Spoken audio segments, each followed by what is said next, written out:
Yeet. Levi?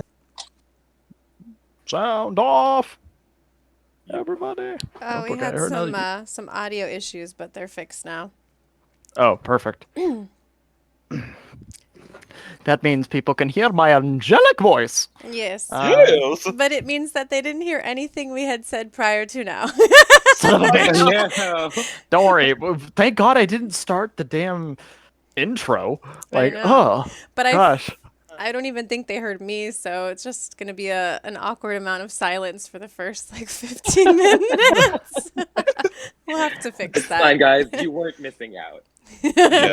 Well, it was only like, what, 15 seconds? Yeah, Mhm. maybe? Okay. Maybe like that. 5 minutes. Well, you know what? Sometimes it's a win, sometimes it's a loss, sometimes you just are playing for deaf people. It just happens, right? So, with that, everybody is finished with their level ups. So, hello, anybody who is watching. We are Game Day Hype. We are a cool, fun, dirty little group that likes playing Dungeons and Dragons 5th edition, and we like showing it off to other people and just having an all-around good time. So we're going to kind of give a little bit of an introduction of our characters to start us off. I felt it would be none other than the exuberant Lysander Gamalfin, being played by Ray. And if you could just go ahead and let me know, is it time for shots? Is it time for shots? No, Lysander might have COVID, so no shots are being had tonight. Okay, so shots. We're gonna do X-nay on the shots until Lysander doesn't have COVID anymore. Yeah, we're doing shots of tea. Shots of tea. And they are playing our wizard. And next in line is the man who you can't tell whether or not he's going to stab you in the neck with a rapier or punch you in the face. Multiclassing is fun. Who's playing our rogue monk. So give us a howdy doody. There, Hawk. Duty. I just heard him say duty. Duty. Howdy doody. Thank you. There you go.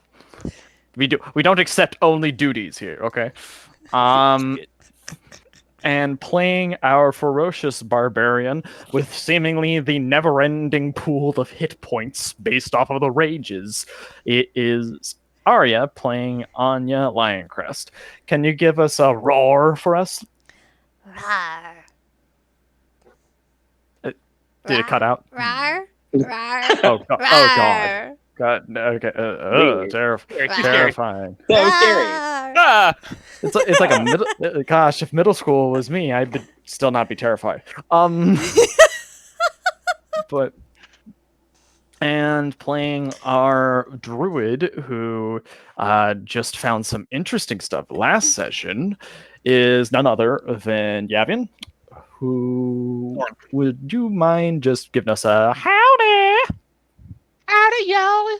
I'm Thorn, and I'm playing Gwendolyn Thorn. Oh yeah, Thorn. Sorry, I go by. Dang it! I didn't. That's my fault for not having the correct names set up. That's my bad.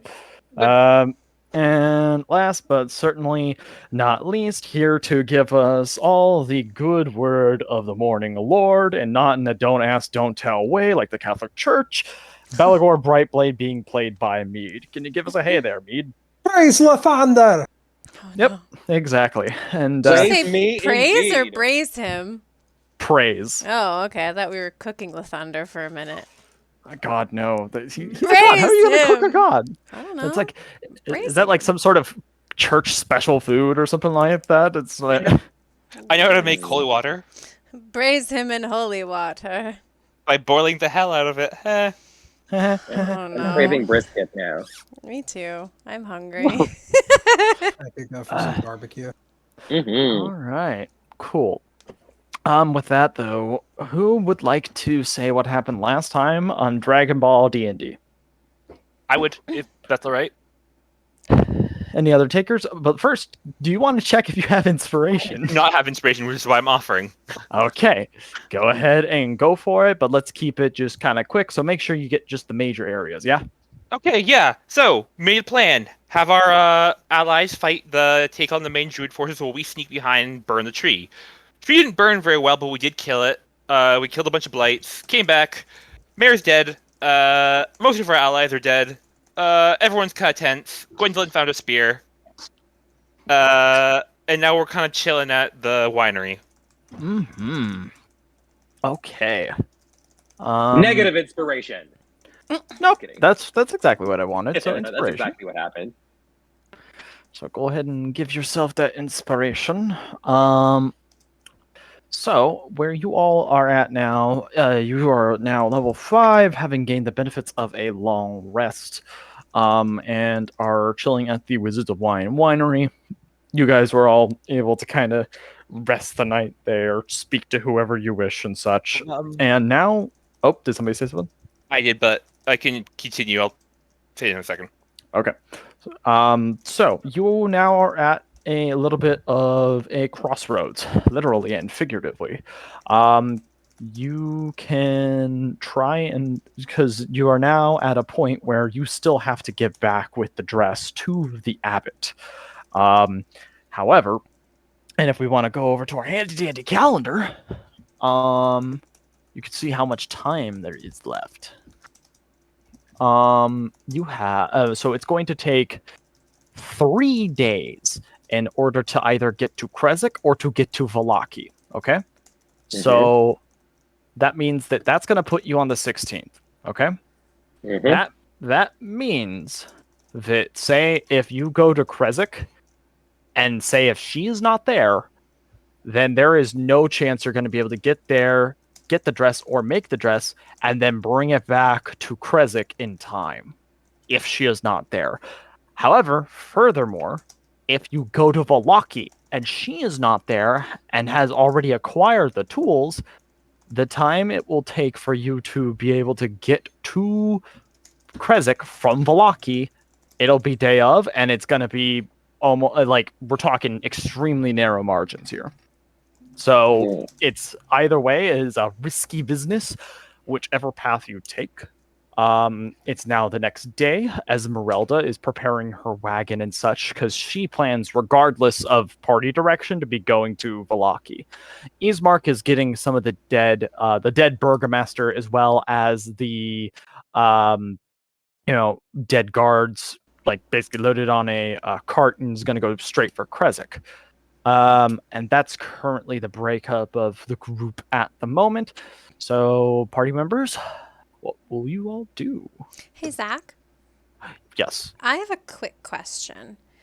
Go for it. Because we obviously do the recap of what happened in last game, but we also have our RP campfire on the side. So do we want to do a recap of anything that happened in RP campfire, since that's canon? The only thing that I think that I could really say, without just getting into the nitty-gritty details, is that a secret has been revealed to one of the parties, what the Martikovs truly are.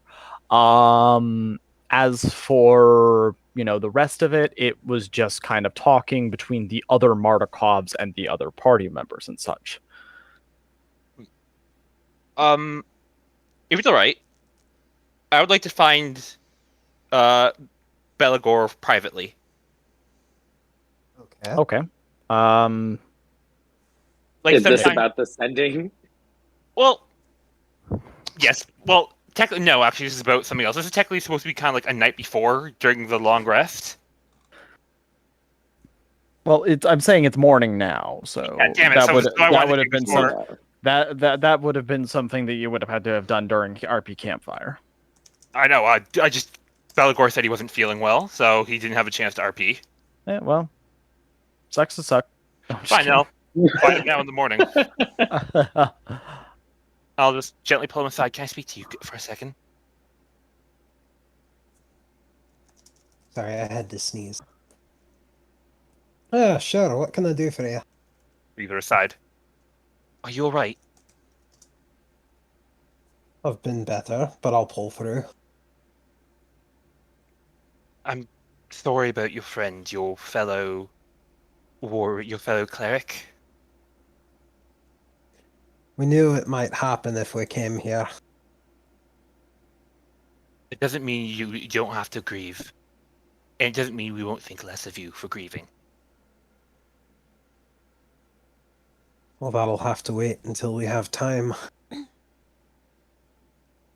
Reef doesn't have a time. But I understand what you mean.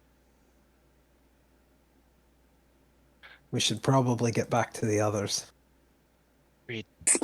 Oh. What are they talking about? Also, you wouldn't happen to know way, I don't know, to pinpoint where Dimitri's wife, Anna Onomatica, or what's his name? The last name again? The Burgomaster's surname again? Krezkov. Yeah, where Anna Krezkov is, if even she's bringing it back or she's still on the road. Do you? Is that something I can cast Sending to determine? Mm-hmm. Mm-hmm. And she can reply back.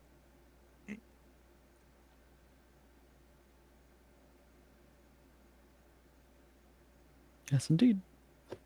Okay, so I'm going to cast. Wait, so are we like all together right now? I know Belagor and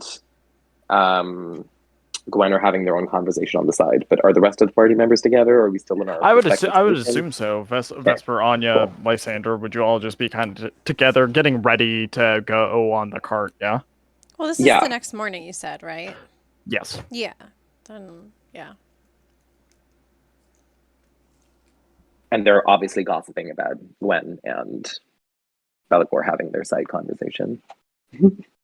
So sending. You said, what is the short message? Where 25 are words. you? Cast the spell. There is no reply. Oh, Jesus. I mean, praise Lysander. Did you get anything? Belagor just gains a grim look and shakes his head. What do you mean, nothing? Nothing. That's what I mean. There was no response. That's not normal. Okay, I have maybe one thing that could help. And Gwendolyn is going to. Do we have 10 minutes? Do we have 10 minutes? I mean, everybody's getting up and ready real quick, like decently quickly. So if whatever it is, you're deciding whether it's a ritual or a spell, you're gonna probably need to do it as a spell because everybody's getting ready to go. Okay, I'll be casting Augury. Okay. Cast it. Yep, and I'm casting Augury for going to Krezek.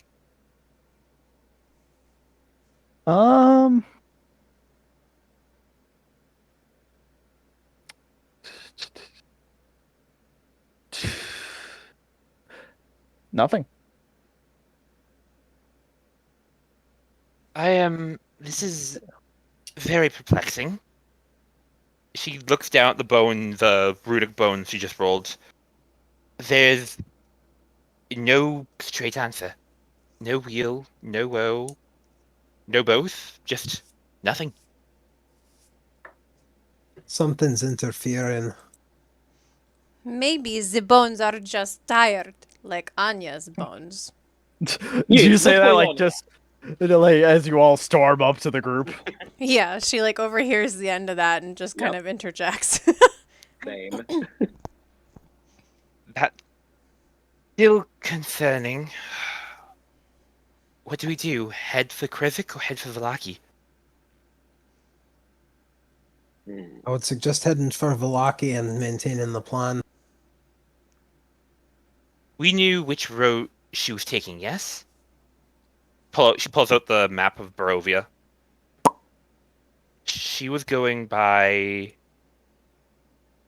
She said she was taking the south Yeah. road. She was taking the south road. So, if maybe we are lucky, we will encounter her on the road to Krezek. If we see no sign of her at the crossroads and we start going back, if we see her on the way, we go with her. Would Erwin be anywhere nearby? Actually, I was about to say something about that. Oh, okay. You see him and his boys getting prepared with a cart along, and it seems like there's several barrels on this cart, and they're getting it ready near Esmeralda's cart. Anya would hold up her finger to her party, and she'd kind of walk over to Erwin and kind of lower. Gwendolyn looks up. What? I said Gwendolyn, as she points up, Gwendolyn looks up. Just, huh? Oh. She'd walk over to Erwin and just say, Erwin, are you going somewhere? Yes, actually. I'm waiting for a reason to get back to the Blue Water Inn to run some of the dealings that we've had there. You see, we don't usually live at the winery, actually. It just kind of became a circumstantial thing. We usually live in Villaki. So you're heading back to Villaki right now? He said, well, I thought with any gestures to Esmeralda and her cart and then gestures to you, a couple of the finest warriors that Barovia's ever seen, where could be more safe on the road? This is a good point. I was meaning to ask if perhaps the discussion we had last night, if you could maybe do us a favor, because we are on a bit of a time crunch. Sure, name it. We made agreement in Krezek, and we need to obtain dress for purposes that are, not necessarily important to this current conversation, but the burgomaster's wife headed to Villaki in search of tools or a dress for us to utilize. And we have a split decision to make if we go back to Krezek or if we go to Villaki and meet her, but we have no way of knowing if she's still there or if she's en route back to Krezek, if she's already back in Krezek, and trying to find her without knowing for sure where she is will waste a lot of our time that we don't have, if you understand what I mean. He nods his head and he says, well, and I got it. You hear one of the boys from behind and you see them both like trying to like support a giant barrel. The boys, no. I said with your knees, not with your backs. And then immediately the barrel falls over and splashes. He goes, Does it splash wine? yeah, it's in the ground. Lysander runs to the barrel and tries to scoop up any of the remaining contents so we can, drink them. Oh, God. Yeah, you get some of it, but like most of it, unfortunately, is now soupy ground wine now. No! I'm worried for you. I'm worried for you. And then he says, just leave the care, the barrels to me and Anya. We'll put it on. Get on the front of the good. All right, Pa. And they both, waddle on over. And he says, right. So, what I can do is I'll take a couple more of our ravens with us. I'll send them ahead. They're about 2 to 3 times faster than us. And he says, do you have a map?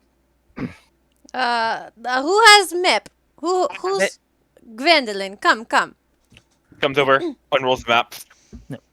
And also Party Archon should be here. There we go. He says, regardless, in order to we're going to have to go through the Savalish woods, and then get at the crossroads where we either go to Krezek or we go to Villaki. What I can do is I can send our ravens ahead. You can take the route that is, what route do you know that your friend took? The southern route. Got it. I'll send them along that route, scout along it. I'll need a description of what this person looks like so I know who I'm looking for. And they'll make their way to Villaki, make contact with some of the people that I have there, and then report back. By the time that they get there and get back to us, we should be at the crossroads. We might be waiting for a couple of hours or a decent portion of the day, but you're not going to lose all the time of travel. That would be very helpful, thank you. Thank you. He nods his head. Plus, if I'm honest, I'm just happy that I am getting out of that winery. I know that you technically earned back Damien's respect. Do you still not treat him right? He's an old man. He's fickle and stuck in his ways. I don't expect him to entirely give forgiveness. His attitude and tone has changed, but I'm ready to move on. Well, Well- maybe you just need more time. He nods his head. Maybe that will be what's best for both of us. Still, that, and since you are traveling with me, that means that if we do end up going to Villaki and you do come with us, and I heard from your friend Esmeralda that she's going to Villaki anyways, so if you end up needing to go to Krezek, then in that case, we'll at least still be with somebody that's capable, and we'll be able to get back. Just know, regardless, you go to Villaki, Blue Water Inn, you'll always have a free bed to sleep at and a roof over your head. She holds out her own raven coin. Ding! This is much appreciated. He nods his head. Right. Then, and he kind of holds up his arm, and instinctively a couple of ravens come to it, go, "Caw!" and as they fly onto him. And he says something in an animalistic speech that's not druidic, and it's not any other known language. It's just something else. And he sends the two of them off, and they immediately start flying in the direction of the path. Do the ravens respond? What do you mean? Do the ravens, he says something to the ravens, do the ravens call anything back? They just call. They're like, "Ah!" Okay, so they're not, saying anything in... It's not Yeah. like all of a sudden he's like, "Ushka nika," and then they're like, "Wakanika-nika-nika," and then they fly off. No, they're like, they're like standard ravens, where it's like they hear a command and it's like, okay, time to go. Right? Say bye, ravens. Anya's gonna clap Erwin on his the back of his shoulder, like a friendly gesture, and be like, "Erwin, you are good man. Okay, where are the barrels? I help you load them up." And he goes, "Good God, you have a strong arm." And he goes over and he gestures these ones. There's 4 of them, And how heavy are they? about 50 pounds each. Okay, Sonya's gonna pick them up with ease, one in each hand, and just bring them over and just plop them down onto the cart. He just looks over and he looks at his own arms. He goes, "This is bullshit." She could probably pick 2 up in each arm, stack them up and just pick them up. Okay, there's no need for a show off. You just... Here, look, Anya's benching the barrels. With that though, you all get ready, and Esmeralda leans over and she says, "And again, you have no problem that if you have to go to Krezek and I decide to Villaki, correct?" Well, that was your plan in the first place, so... Yes. If But we- I have grown semi-attached to your group, so I thought I would check in. If we go to Krezek, then come back, you won't mind if we seek you out, will you? Not at all. You need somebody to keep you all alive. That's painfully true. And she hops back on to her cart and everything. Ismark is getting a lot, still kind of making sure the bodies are secure, and them and their cart are ready to go. So, does anybody have anything else they want to do at the winery? Ew! One more thing, Esmeralda. And Lysander runs after Esmeralda, and he offers to show her his spell book in exchange for him to maybe learn something from her. Good proposition.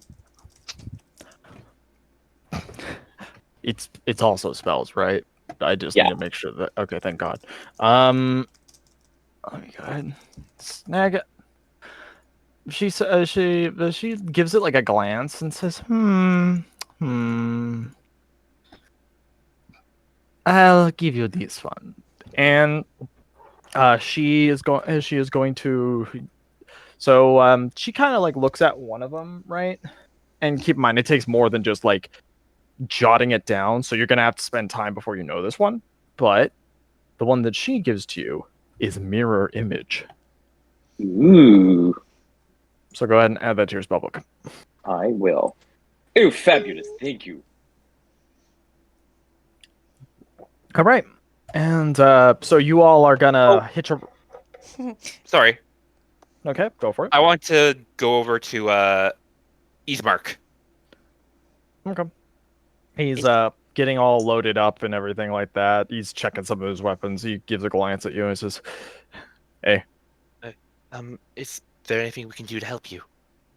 At this point, no. I think the guys just need to get home, and say hi to their loved ones, and they'll be fine. Once I'm done with my business in Krezek, though, I'll be making for Village of Barovia. I thought you said you were going to Villaki. Yeah, that's on the way, isn't it? Oh, that's fair. I wanted to And for thank- reference, if you all wanted to zoom out where the Village of Barovia is, this is it.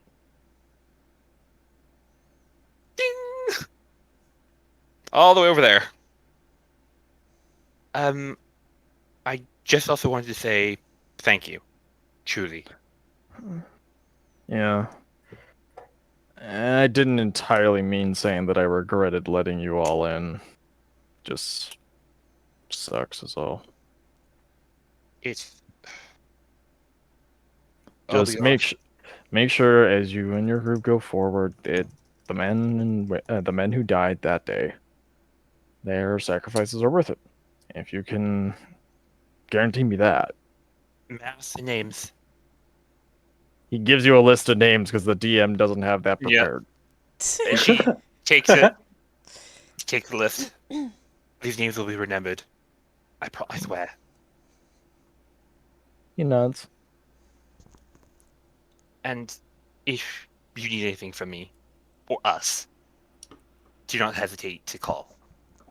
He nods his head. Maybe you'll see me on the road or some such. If you don't see me in Krezek or Villaki, look for me at the Village of Barovia. You might not saying that you'll that you'll come across that in your travels. It's a bit out of the way, but if you do, I'll have a flagon ready for you. Appreciate it. I'll probably give it to Lysander. Yes, please. Whatever you say, kid. In the meantime, may the mother watch over your travels. He nods and he says, and I guess I'm not really that religious, but morning Lord watch your path. Something like that. I don't know. That might be something Belagor would say. I'll have to ask him. Definitely something Belagor would say. I'll have to ask him. In the meantime, take care. And she's gonna go hurry up and rejoin the group before the cart gets moving. And just as you do, just the cart's moving, and one of the kids like, "Oh, Dad, why are we leaving the weird one behind?" Wait. Oh, going look, fast. she's waving her arms too. Anya! Quick, Gwendolyn, jump! Move it, Gwen. She jumps. She can't jump very far. She's got a strength of 8. This is just shits and giggles. Roll me athletics. Okay. Oh I'm crap! just Where did I put picturing my? her hopping in little tiny hops like a sparrow. Yeah, she's like, eh. Oh look! Oh You eat, Oh my you eat God. your face eats shit. Yo. Ow.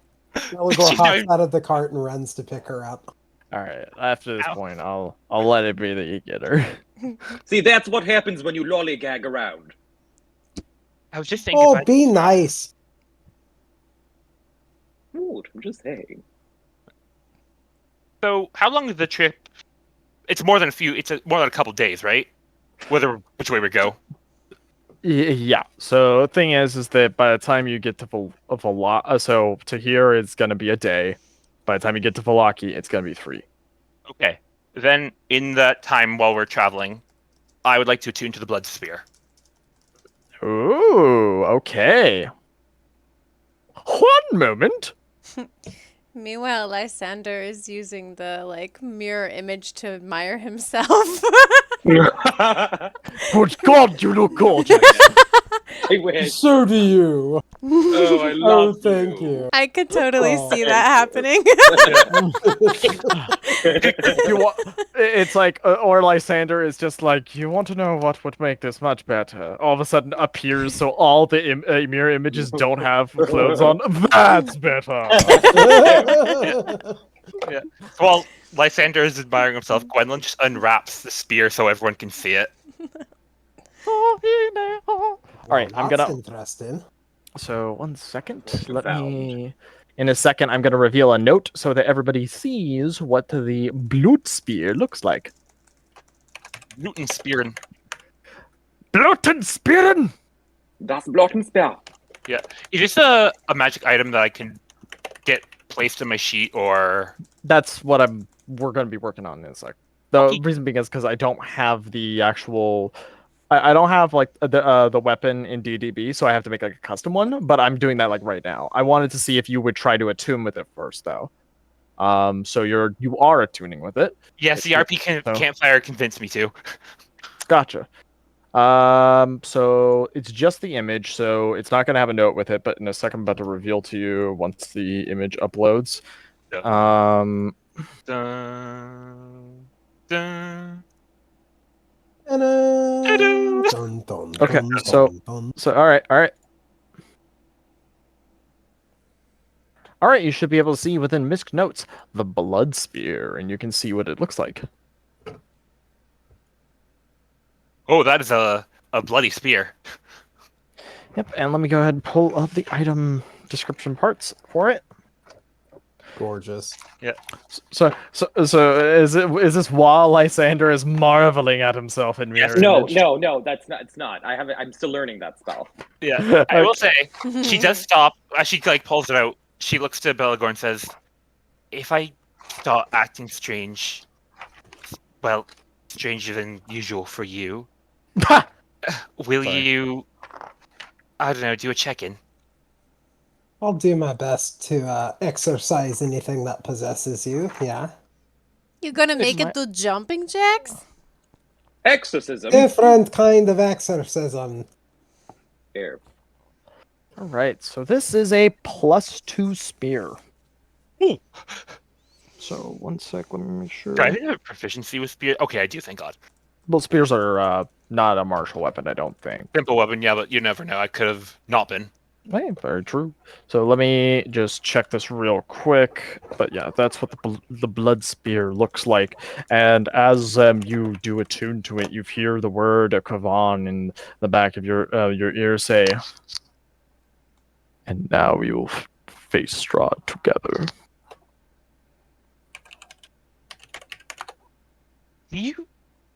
You're none. Well, no, none of you are from Barovia, so I assume Esmeralda. Esmeralda. Ah, yes. What is it? Are you familiar with Kavan? Who? That answers my question. He was one of the folk buried at Yester Hill. This is his spear. Gwendolyn, we don't have time to listen to all of your childhood lovers. What? I've never had a lover. First Ew. it was Cedric, now it's Kavan. What? Wait, I thought you said that you weren't boinking him yet. No, I'm not. I'm not. I'm not blinking it. What's blinking mean? A boinking means that when you have a tussle in the carriage, you know.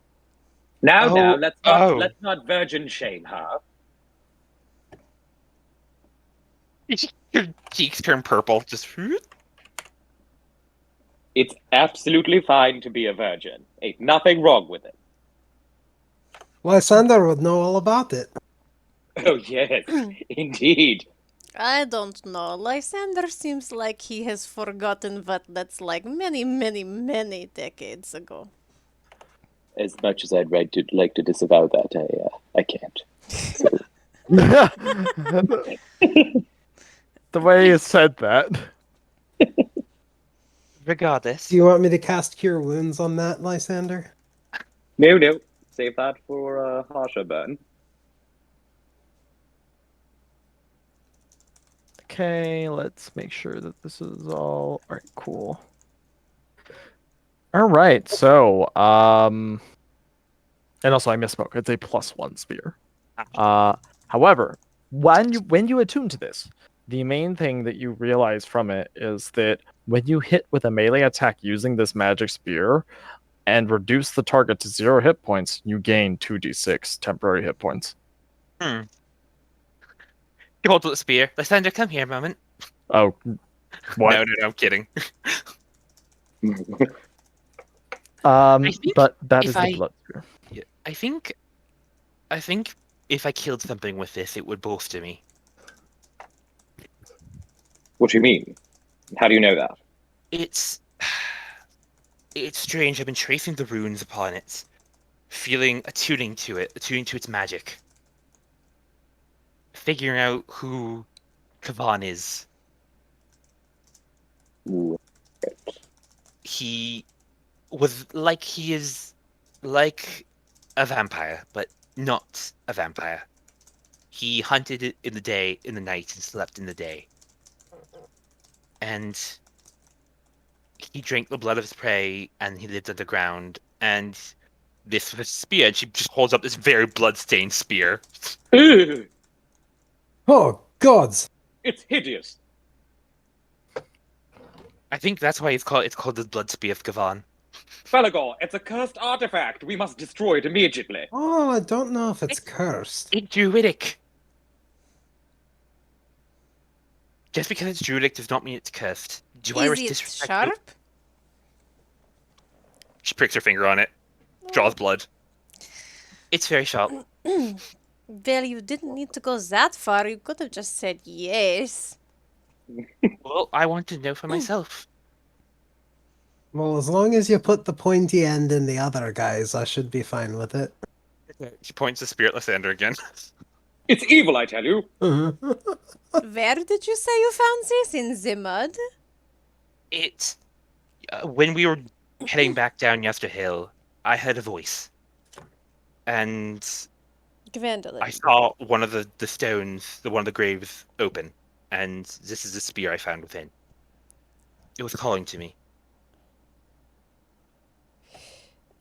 Esmeralda? She's just Esmeralda doesn't say anything. She's just staring now. Esmeralda, is there like Doctor of Mentality in Villaki for Gwendolyn?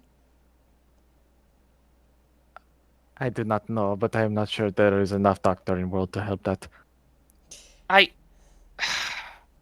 Listen, if you don't mind me interjecting and giving my own professional opinion, considering that I actually, by all means, am a professional at monster hunting and tomb delving, along with enchanted artifacts. Oh, you almost have as many titles as Anya. I have more. I just have not been talking about them. And then she, Esmeralda. Too bad. then she looks over and she says, most times, a cursed item will have its effects almost immediately. Now, I am not sure what the other effects of this weapon is. However, it is now bound to you. Now, whether you like it or not, based off of what tools we have right now, destroying it is now out of the question. So the only option left is to keep it and see what it does, and then go from there. Then you can actually see what it is it's done. At the moment, getting a feeling of what it does and attuning to it, and perhaps a voice with it is actually very common for enchanted weapons. He said we hunt Strahd as one. Then it seems like the spear wants to hunt Strahd. So until it gives reason for you to think otherwise, use it as such. However, just to let you know, in future reference, digging stuff out of the mud they call to you in Barovia is not a good idea. I mean, I second that motion. it did open up for me, so Yes, but that is exception, not the rule. so what happens again? What then? Then you ignore it, Gwendolyn. You already have enough things that you talk to that are inanimate objects or cannot talk back. How many levels of creepy do you want to bring into your life? I Yeah, don't talk to any. please. I don't talk to any objects, and the animals I speak to can very much talk back. What do The they only say? thing I will say on this topic is, I am not your mother. I cannot tell you. I can only give you the tools to do better. Where's the horse pulling the carriage? You can understand me, right? What? See, she can understand me. Gwendolyn, it didn't say anything. It just went. Yes, that's what it sounded like to everybody else. It probably got fly up nose at convenient timing. I turn over. Do you have a fly up your nose? Why, yes, thank you for asking. Do you need help getting it out? Oh, yes, please, go digging in there. Anya's just gonna stare with like the weirdest look on her face at Gwen, like this is what I'm talking about. He's going to do it. That's the worst part. She's gonna Esmeralda help. is now looking straight at the road. Oh, it does not exist as long as I do not look at it. It's hard because she's literally sitting on the horse's back, just digging up its nose. If you hurt my horse, I'm going to kill you. How did you Oh, I even won't. climb up there to the horse while we are moving? You couldn't even get on the carriage when we were moving. That's actually a fair point. Do you want me to roll athletics again? Sure. Okay. Athletics. Oof. You fall off the cart. And you just narrowly avoid having the wheel go ta-tunk. See, I told you the object's cast. How fucking clumsy To she be- is now. To be fair, she's always been that clumsy. I don't At least as long as I have been with your group. Yeah. You see, she's running, but after the cart again. Oh no. You're not able to again. catch up. Oh, no, You're able to not catch again. up. I'm not gonna draw it out, but you're able to catch up. Is she all muddy? Yes. Yes. Like when I said she ate shit, she ate shit. Yeah. The horse. The horse poops, and as the cart passes over it, she Yeah. lands on it. No. Oh. I'm not just gonna have that happen. I'm not just gonna be like, unfortunate for your life. He turns to the horse and says, "Thank you for not relieving yourself." All right. So, the next day comes as you're continuing to travel along.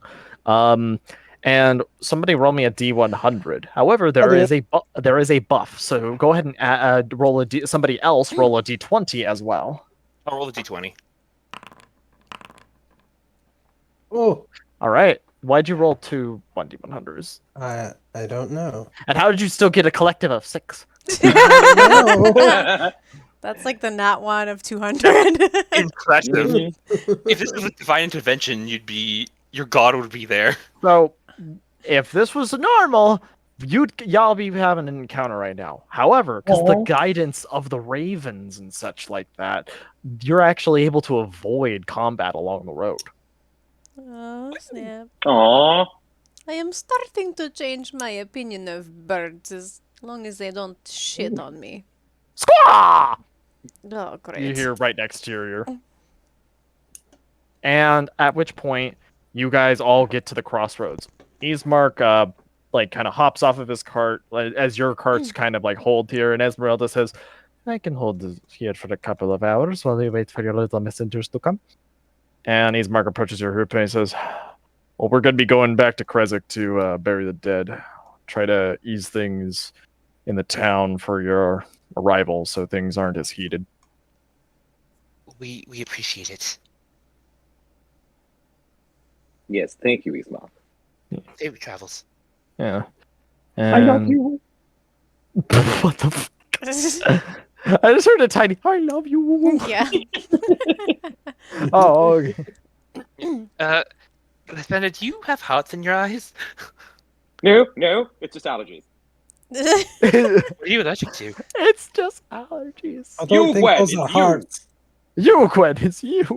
Think lower. He's got a spleen in his eyes? God. Lower. He's got his intestines in his eyes? Oh, Oh, stop even taunting the that. virgin. She obviously does not get innuendo. Oh. Well, if he has sausage in eyes, then we definitely need doctor. All right. Oh, and you never So- change. With that, though, he and his guards get going. And on your way, and you're well, no, not on your way. You wait to basically see if there's any, ravens coming. Several hours go by. Can I send my familiar out to scout ahead just to give advance warning in case we spot anything in the nearby vicinity? Nearby Like in the direction of the ravens that we're expecting Okay. them to come from. Yeah. After about a couple of hours, your familiar would see the ravens coming. Ooh, finally, here they come. And they all come to your group and circle around Erwin. He raises both his arms up so that they come like on him, and they all start doing these little weird chipping noises, kind of. And he's listening, and he says, well, that's disturbing. What? Disturbing. Your the woman you described, she was traveling with 2 guardsmen, right? Yes. Yes, the Yes. burgomaster made sure of it. Well, near the bridge that goes to Villaki, they found bodies that matched the descriptions you gave me, along with their cart. Along all 3 bodies? Even 3 Anna? bodies. Two of them were guards. The other one seemed to be some form of noble clothing, axe next to them on the floor. Oh, The one that wasn't a guard was a woman, right? Yeah. Oh god. Well, shit. It appears we've single-handedly killed the entire town of Krezek. I'm But going to be sick. don't blame this on us, Beligor. I'm going to be sick. Ooh. Well, if it weren't for worry. us, none of them would be dead. Yet. Maybe. Don't worry. You brought the child back just for him to lose his parents. Oh, Vesper. Vesper, what the hell? And then you hear Esmeralda say like from the kite. I'm pouring wine if anyone wants some. We should grab. Yes. We should go to the cot, find the cot, bring the bodies. They probably still have the tools we need.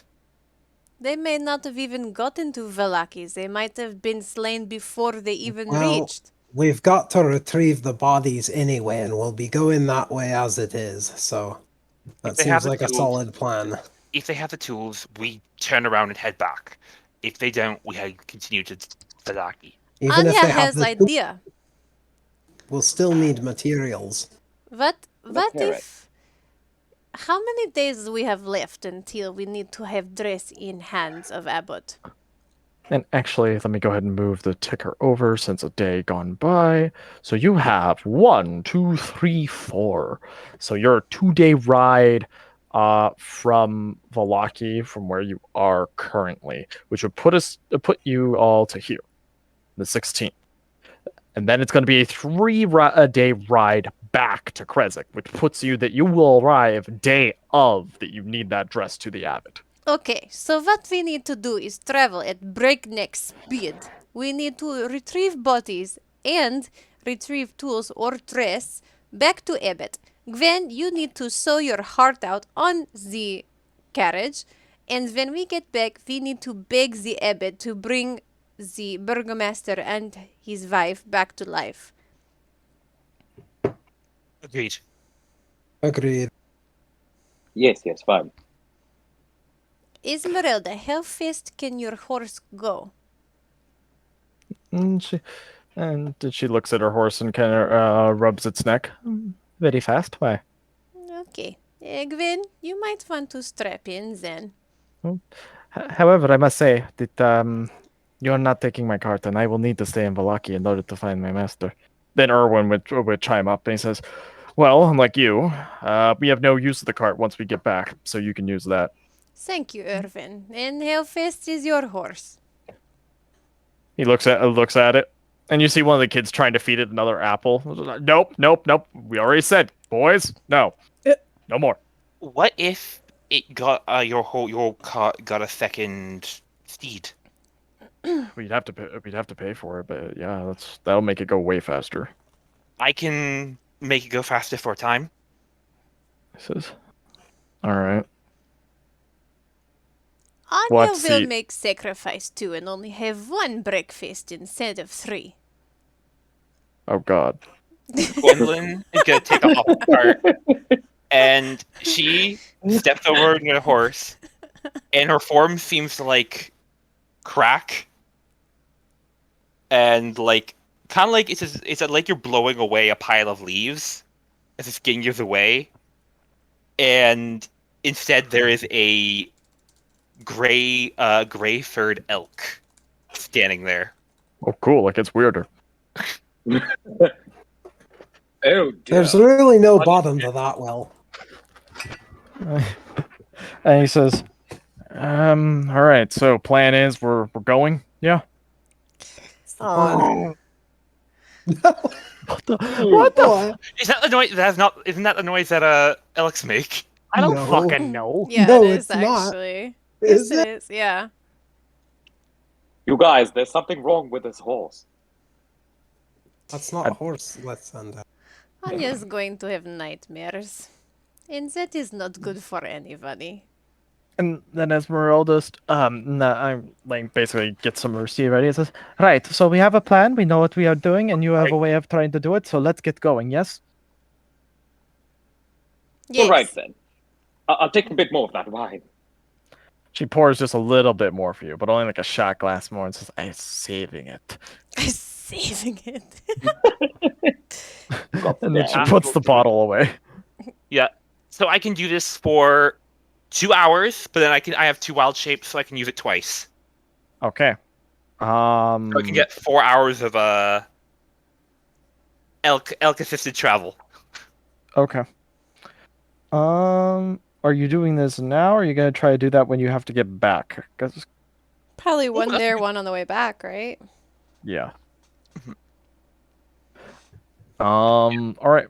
So, so you're going at a normal speed though to Villaki, right? At least to the bridge. Okay. So day goes by as you do a day of travel, and you get to the bridge itself. And unfortunately, you see exactly what Erwin was saying that the crows found. You see that strewn about to the sides are the dead bodies of Turbish and Mertz, the two faithful guards that went with her on this journey. Herself, just kind of mangled body. However, I want you all to roll me insight.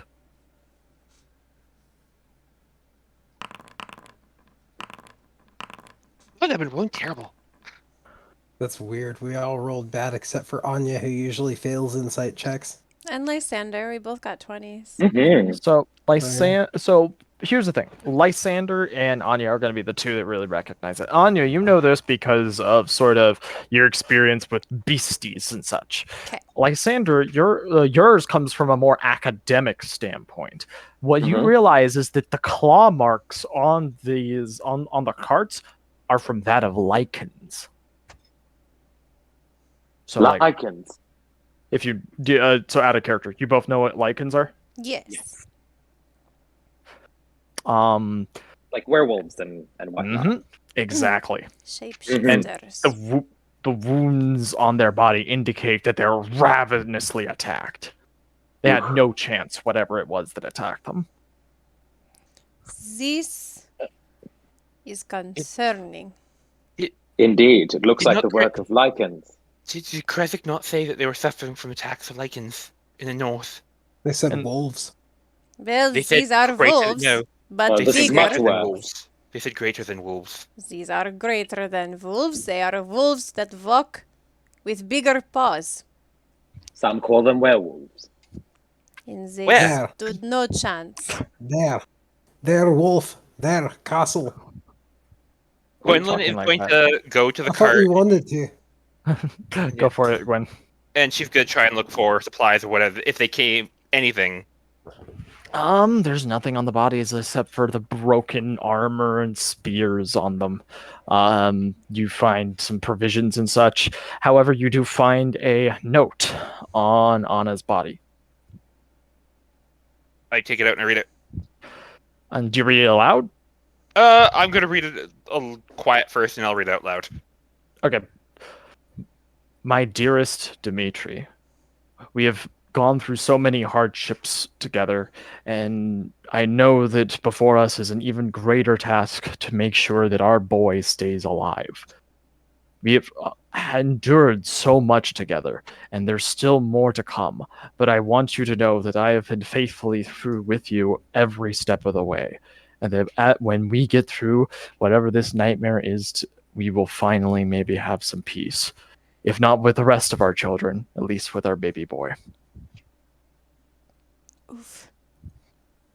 Gwendolyn is going to read it out loud. It's so sad. And like Erwin's covering the boys' faces, like the kids that he brought with him. He's like, and he just Lysander's also hiding behind Erwin. Erwin goes, says over to Anya, I hate to just I'm gonna take the boys around the side of the cart so you all can do what you need to. Understood. That's And he and one of them tries to protest. No, I'm brave like Anya. I can see. And he just shakes his head. Not yet. Not yet. and we Alright. load Go for their bodies on the cart. Is it spades? Esmeralda, do you mind if we use your cart for this so the boys don't have to see this? At first, she seemed reserved about it because she's very protective of her cart and then her horse. But then she kind of looks over at the kids and she goes, "And I can do that." Thank you. When we take the cart, we'll be taking the Martikov cart back, and we'll move the bodies there. After. Beligor, help me. Beligor moves to perform his last rites. Gwendolyn give each slain individual a white camellia flower. With any luck, they will breathe once more.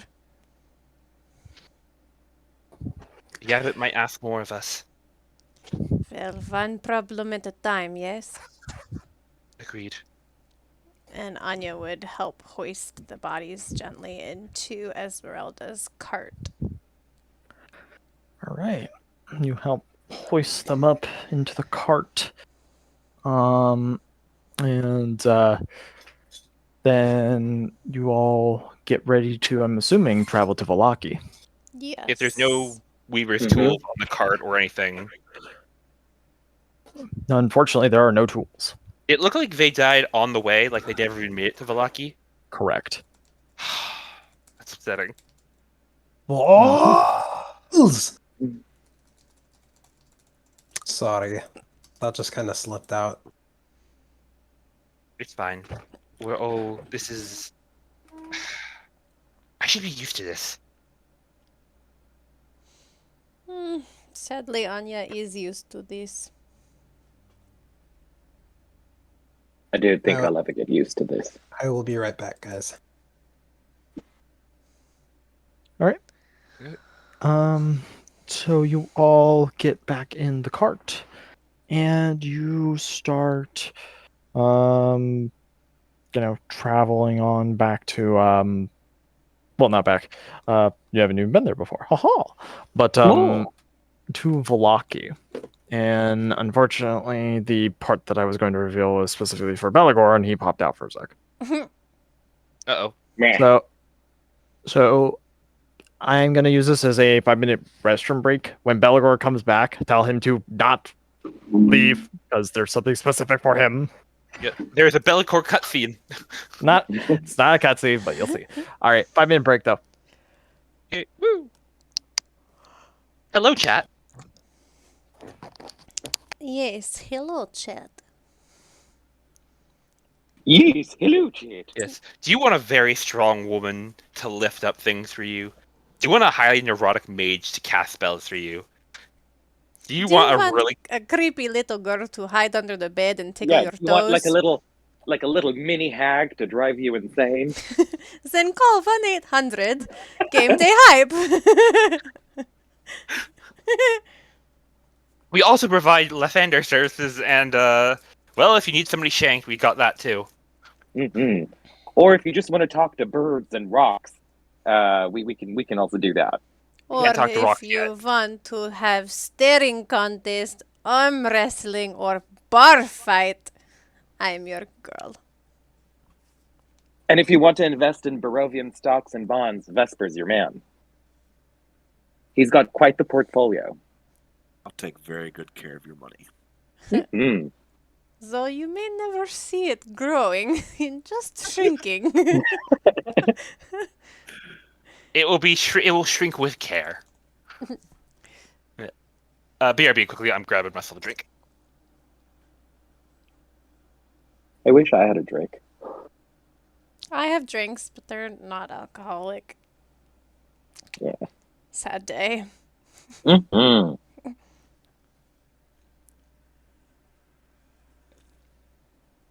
Did anyone Fine. else notice that the Hmm. area in between the road we just took, coming from Krezek to the bridge, and the road above it, with the little, like, whited out, like, bleached, unforested areas, kind of look like a skull? Yeah. Ooh. Like this whole... Or like a deadly mushroom, like a Mario mushroom. The angry... What are they, like Goombas? What are they called? Koopas? Goombas. We're Goombas. Italian now. Hey, Goomba. Hey, Goomba. Hey, Goomba. Sorry, what did I miss? You missed the Goomba. The Goomba. The what? Goomba. The Goomba. The what? The Goomba. The What? what? It's the The Goomba. Goomba. The what? The what? Don't make me hire Gwendolyn to tickle your toes under the bed like a little gremlin. G-Pang. Oh, in case you didn't hear, Belgor, Zach has ordered, stay put, there's a cutscene for you. Oh. Yeah, just for you. I scream, you scream, we all scream in the house fire at the family reunion. Okay, Buffalo Bill. Why'd you do that in the Returned. Why'd you do that in the cadence of Jim Bob? Wait, what? It wasn't in Jim Bob's voice. It's a little. For those of you who don't know, Jim Bob is the village fool / idiot that the party adopted the last campaign. And he talks on it a lot I miss him so much. And Anya really likes him for some reason because he's so dopey. I love him. He's also very polite. I was going, excuse me, pardon me, we- excuse me. Excuse We me, adopt- coming through. we adopted a lot of NPCs last game. Yeah. I Did know. we Oh, God. adopt a goblin? No, I don't think you ever. I don't think you ever adopted a goblin. It was We considered adopted goblin a creature, kobold. so we- No, it was a yeah, kobold. Yes, Nerp. yes, yeah. Nerp the powerful. Herp. Yeah, Nerp the mighty. those little goblin things are just one toots away from death. Oh, the boggles. The boggles, yeah. What are you talking about? What are you toots? talking about, Anyways. toots? All right. So, Belgor, you're here, right? Yeah. All right. So, upon getting to Villaki, you notice that there is a banner that a undead creature is impaled by. It looks like a zombie of sorts that was dead. The banner on this spear is that of the Ardent Dawn, and attached to it is a scroll. Belgor runs up and grabs the scroll. And Cursed. what's that? I said, wait, it could be cursed. And like that, you're cursed. Haha. No. But you read it, and it says, "Those that have the faith of Lathander and goodness within their heart hear this call. All warriors of the holy paladins and clerics aligned to fight Strahd von Zarovich. The Ardent Dawn are meeting at the old chapel within Argynvost Hold. We are going to rally the people to resist against Strahd. Signed, Andric Ferrosworn, the leader of your order." He just sits there laughing to himself maniacally for a while, and then he runs back to the Yeah. cart and relays that information. Yeah. Guess where we're going after this is Yeah. done? Gwendolyn, as they're kind of like, he's laughing and everything, Gwendolyn just leans over to Lysander's like, and I'm the creepy one? I mean, it's still pretty creepy, but this is also very creepy. I mean, it's still pretty creepy. Fuck. Anya's gonna be like, Barovia is very scary land. Anya run off and get attacked by shadows. Belagor runs off and becomes crazy. Don't you see? Most of my order is probably alive. That's where we're going next. Well, we have a few stops to make first. Where are we going? I four. didn't hear over your maniacal cackling. The fortress, you remember? The one where the last order of paladins took a stand. Which, come to think of it, that's kind of ominous. Wait, you mean is she on the roll to scroll then? Argenvoss Toad. Oh, that would be here, right? Correct? Mm-hmm. So Well, this first, is definitely this is information to definitely put in your back pocket. yep, literally, because it's a scroll. Yeah, he stuffs it into his satchel. That is not your back pocket. How dare you? Anyways, we get to Villaki, we get what we need, we rush back to Krezek. Oh, really? I thought I'd visit the sauna first. All right. So with that, you now enter Villaki. And time to have a description. Yeah. No. Paper. Oh, digital. All right. So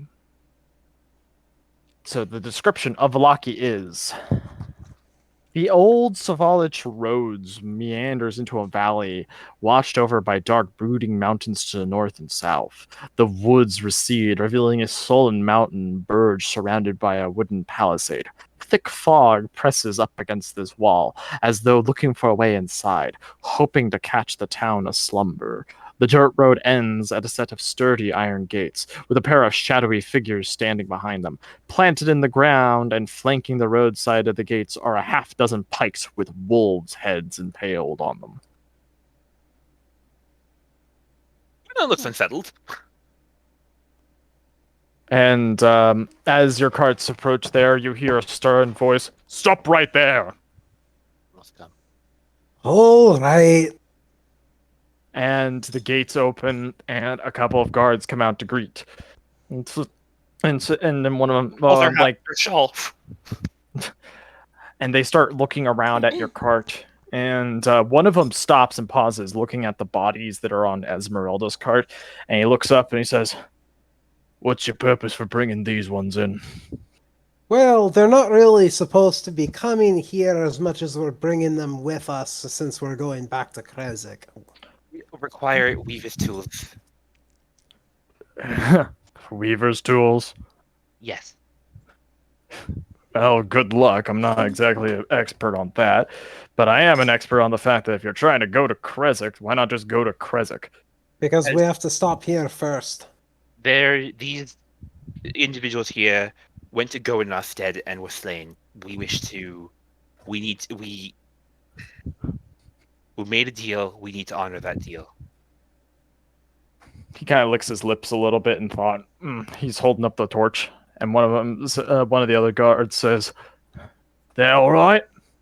He pauses, looking at your group, and he says, "Yeah, they're fine. We have more than enough people to handle with them if they're going to get rowdy. Just make sure, just know, if those fuckers come back alive, they're your responsibility." I already performed last rites on them. They should not be getting back up. Yeah, sure. He just says as he walks by. Is that a common problem here, the dead coming back to life? Yes. Oh. Anya would look at her party. Did you hear? They have plenty of people to deal with us if we get rowdy. You know what that means. No, Anya, don't do it. Ooh. Anya, you Gwendolyn could is- each and every one of them. Gwendolyn is staring at the wolf heads. Anya's gonna call out to the guard and be like, "Oi, you, care to train?" Is this you, Zach, or is this the And guard? she's gonna, it's the This is guard. me!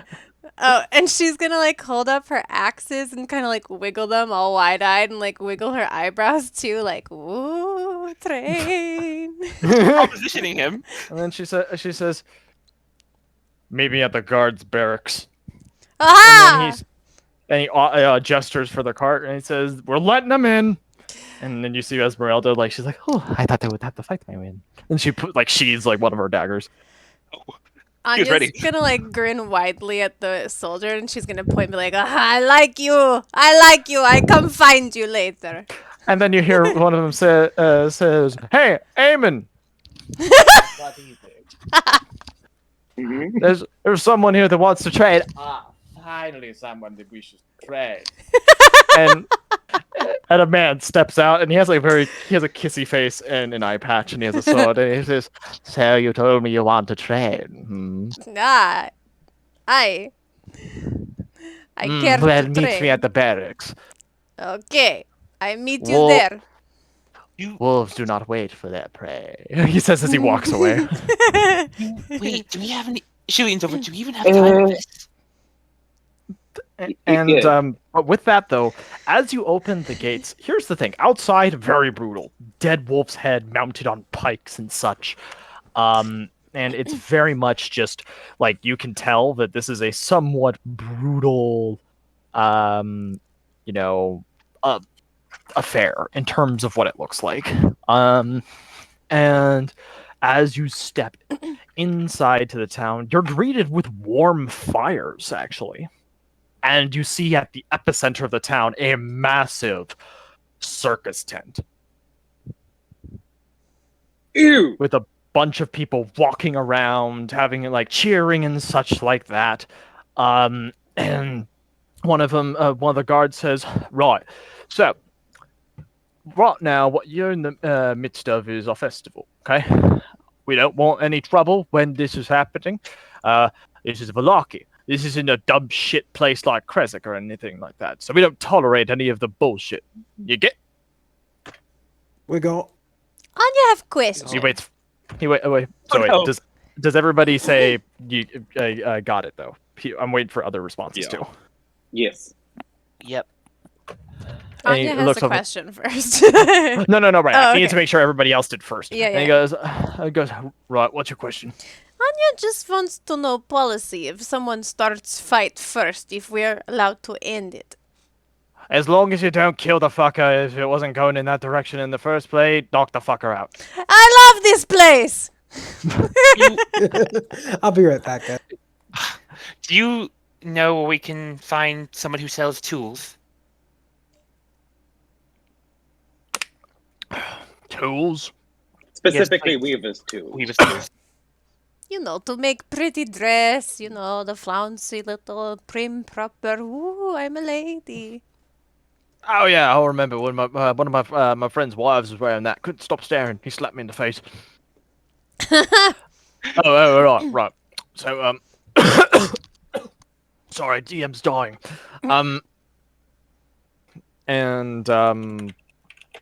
What sorry, I'm like stumbling upon my words. Give me a sec. Sorry. Take your breath. And so he says, in terms of tools and such, anything like that, I can't really guarantee that you're going to be able to find. But you know, it's Villaki. We got a lot of different things that are kind of like curios, if you will, and all that. However, might I suggest a place to start? The festival grounds. Because there's a lot of different stalls that are open with people selling things and such. It's a week-long festival and such, you see. Well, actually, no. This one's going on for 13 days, this one round.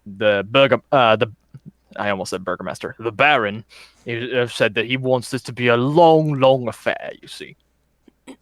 And he goes over to a wall, and he brings over he like rips off of a page from a wall, and he go ahead and gives it to one of the party members. Doesn't matter which one. However, you should all now see in Misk notes a festival poster, and you can look at what that looks like.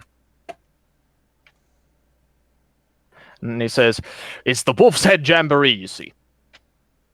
Ah. So there's going to be on the fifth day. It's a massive celebration that is utilizing that of the fact that we have been able to drive the wolves away from Villaki. You see, it's a great affair. Just make sure you bring your own pike, though. But if you don't, pikes will be provided. Anya must know why it says attendance and children required. Well, and then he kind of he's like about to say something, and he says, "Well, you see, the reason for that is because the entire point of these festivals is to keep people's spirits up. I don't know if you've noticed since if you've been to Barovia for a while, but it's depressing as shit here." I'd like to make an insight check on this guy. Sure. Okay. That fact did not Why? escape me. Let me go ahead and see. He is reluctant to say something, but he isn't really elaborating. Gwendolyn just stares. She looks uncomfortable. So And if he says, go "Go ahead. for it." Oh, Anya was gonna say, if children are required, do they also have to bring their own pikes? Oh, no, those are provided for them. We have small ones, their size. Good grief. Child-sized Pint pikes. Pint And size. he says, however, with that said, I'd love to stay and be your tourist guide and everything like that, but I have to keep look at the wall and make sure that nothing tries to weasel their way in. You see, festival happening, ripe time for somebody to try something bad, you see. So, you all have a good time, and as always, all will be well. And Before you go, Belagor slips him a gold piece. he looks over, and he bites it, and he goes, "Ooh." Like, just, do you say something with it, or you just hand him a gold piece? Just gives him a wink and a thumbs up. All right, he good just job. walks away with it. And he's just like, "Oh, got myself a 2 weeks worth of pay." As soon as he walks away, Gwendolyn just, I don't like it here. What, Gwendolyn? This place is great. Anya love it here. I love it too. There's a festival and a jamboree and wolves and merrymaking. And the people are friendlier than in Krezek.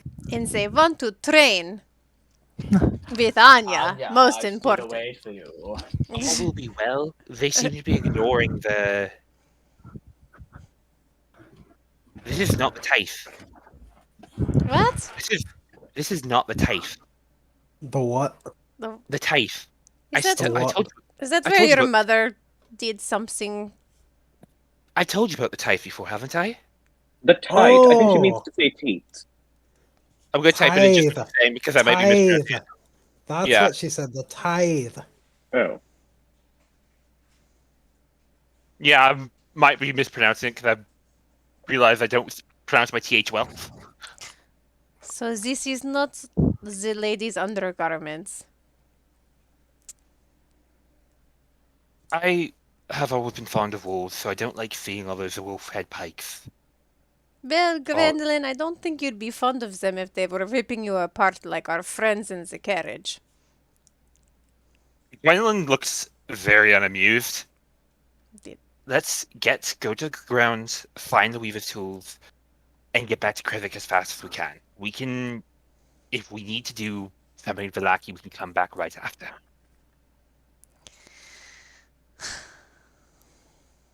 Let's just go, please. To the jamboree! To the All right. training grounds! So Ermin says, "All right, we're gonna actually go to the Blue Water Inn and check in there. If you want to look for us, you can find us there. Okay." All right. Sounds good, Irvin. Good to know. Irvin? Thank you, Erwin. When you've been here before, several times, a while, yes? Yeah. Is it always like this? This is always, not always. The Wolfhead Jamboree is a bit newer, but the Baron would very often run festivals and such like that, trying to keep everybody's minds at ease. It's what he does pretty much to keep the people, well, frankly, from killing each other. From killing each other? Well, this is definitely Anya's kind of place. Ah, You're in Barovia. People aren't inherently well dispossessed. You have to give good distractions. The festival is one of those distractions. Would they be disturbed by if I took off my shawl? Let's just keep it on for now. Damn it, this thing itches. Well, you shouldn't have been born with horns.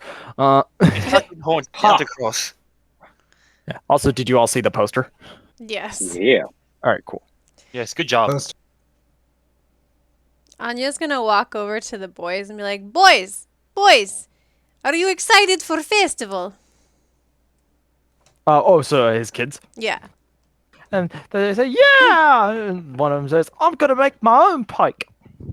Okay, just point the end away from you and your brother and you'll be fine. Okay. And then they both go skipping off, seemingly Gwendolyn? extremely excited by the sight of all this. Gwendolyn just frowns at that. At what? At them suggesting getting their own pikes and stuff. Basically, she does not seem to like this festival one bit. Let's see. Let me make sure. Let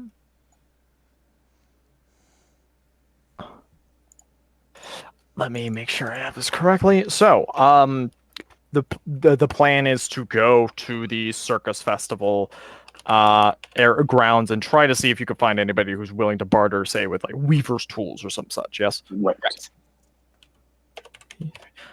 Okay, so I would like everybody to make me investigation rolls, please, because everybody's going there now. Or Anya, are you going to train?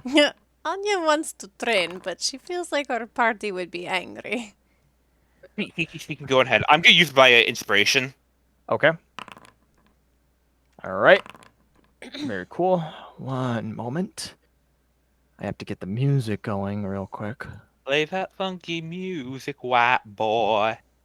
Play that funky music, Whitey.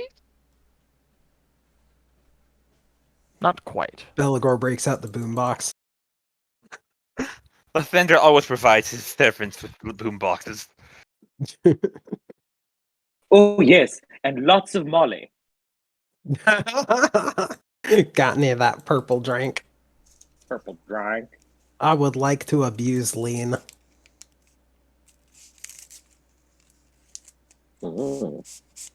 Okay. All right. Let's get the show on the road then. In a sense. Lysander quickly pipes up and says, "You guys remember that old tarot lady told us something about the circus coming into town, and someone riding with the circus." Someone what at the circus? A circus caravan or something to that effect. Oh. If you want, you can go. It's actually one of the card readings. It's on the main page. If you would like to read that out loud, Lysander. Yes. This? It is was it for the illusionist? Yes. A powerful force for good and protection, a holy symbol of great hope. A man is not what he seems. He comes here in a carnival wagon. Therein lies what you seek. We can come back another time. What? But we're already here. We don't. Do we all need to be present to go get some tailor's tools? Shouldn't that be a you thing? We should split up for sure. Indeed. There might be tailor's tools inside the training arena. Anya will check. Well, they told us to start at the festival. The festival grounds, yes. Keep in mind, festival festival grounds is different from the circus tent. Ah, okay. So, but it's still all encompassing. It's all there for the same reason. So, who is going where? Belagor's gonna check the circus tent. All right. Gwendolyn's investigating the grounds. Okay. Lai's gonna go to the circus tent too. Vesper Anya, wants to wish. go to the bar. Sorry, Vesper, go for it. Wants to go to the tavern. Wants to go to the tavern, the Blue Water Inn. Yeah. Okay, gotcha. And Anya. Anya wishes to train. Okay. So okay. Do you all mind if I kind of bounce around per No. character and such like that? And now, like that, we're gonna start with first Lysander and Beligor, since they're together, going to the circus tent. And I'm gonna start the music for the festival now. Ooh.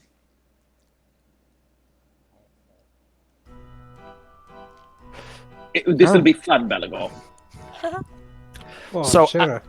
As the entryway opens up for you all, you notice that tons of people are walking around, children with little things of little, like, it's not well made popcorn, but it's popcorn, you know, like, it's probably stale, but it's something, right? And they're all kind of gathering around, and you see that there is the kind of traditional, like, you know, sort of opening in the center where all the performers are. And you notice that there are 3 specific acts that are getting prepared.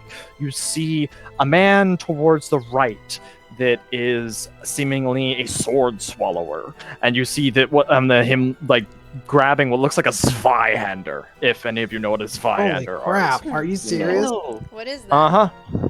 Okay, so a Zweihander is do you know what a Scottish claymore is? No. Okay, think of a sword bigger than you. Yeah, no claymore. Oh shit! Like and that's only the blade. Oh. Mm-hmm. Yeah, like it's massive, and he's getting ready to try to swallow this thing. Jesus. Another one seems to be a woman that's a contortionist. You see her popping some of her bones out of place to move around and turn herself into like a pretzel, and she's like just displaying different things for it. And then at the end is a ringmaster with a tiger. Uh-huh. And a man comes forth and has a very booming voice and says, "Welcome to Villaki's first ever Wolf's Head Jamboree. I am your host, Smitherson." Yes. And you hear like some of the kids giggle at the name, right? And he says, so now we're going to bring forth our entertainment for tonight.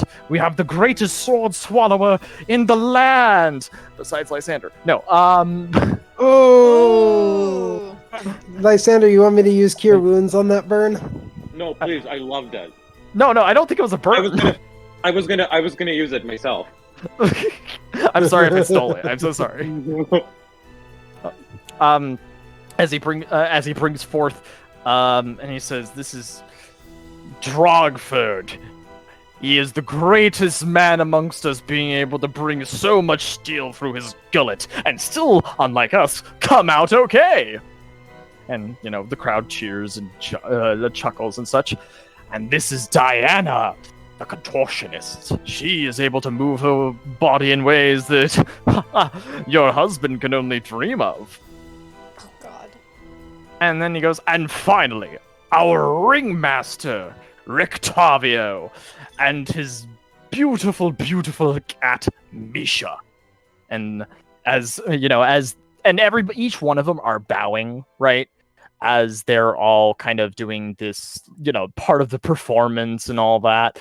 And as, let me make sure. Where did I lose it? Darn, I think I lost it. No. Darn it, I had a lion's roar. Maybe Oh, wait, no, I think I Vesper found it. stole it.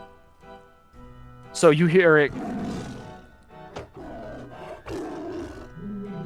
as it's like, you know, as Rictavio bows for the crowd, and all 3 of them begin doing their own individual performances for the crowd. And there doesn't seem to be any tolls to be paid. People are allowed to come in and watch as they please.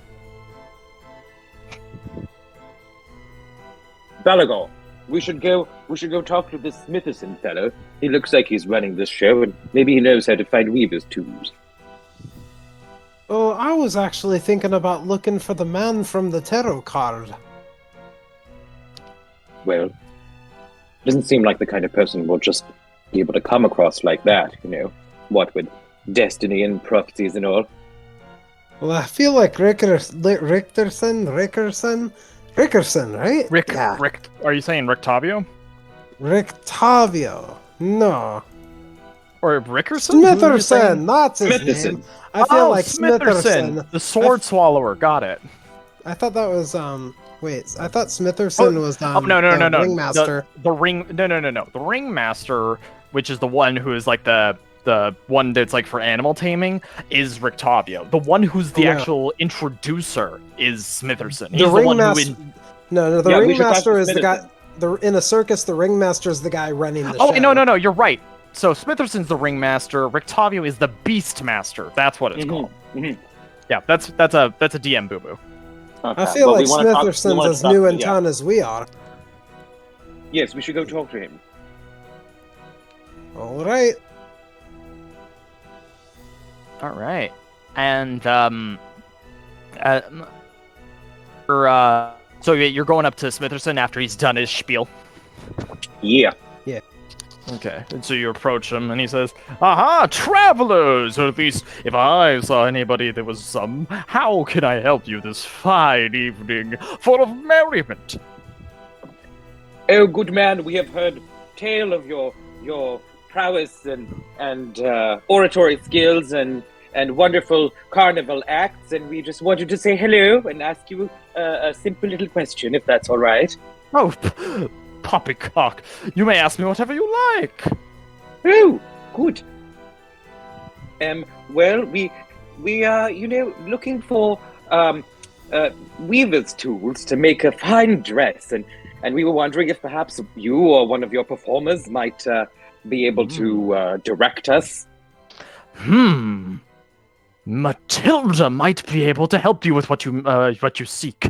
Matilda, the bearded lady, is actually our seamstress, you see. Oh, excellent.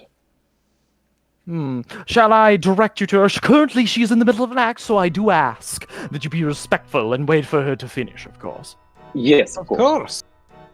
Yes. Matilda is down in the secondary tent that you have, we see. She is currently working on a fire demonstration. Ooh. Well, love to see that. All right. Hopefully she doesn't burn her beard off and just become a regular lady. So do you go to that tent? Yes. So that's actually part of the act, because as you step in, her beard is on fire, but not burning away.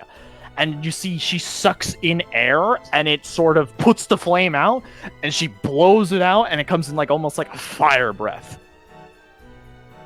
Ooh. Lysander claps. And this is one thing, Lysander, you as somebody who is an expert in the mystical arts, no real magic is being done here. All of this is purely practical stuff. Right. So it's one of those things that almost makes it more impressive. He claps harder. And she's still going on with her little act. Do the two of you do anything while you're sort of kind of like waiting for this act to end? Maybe see if there's anything useful in this tent or wherever she's performing. It's kind of barren. There's just stuff that's part of okay. the act, from what you can see.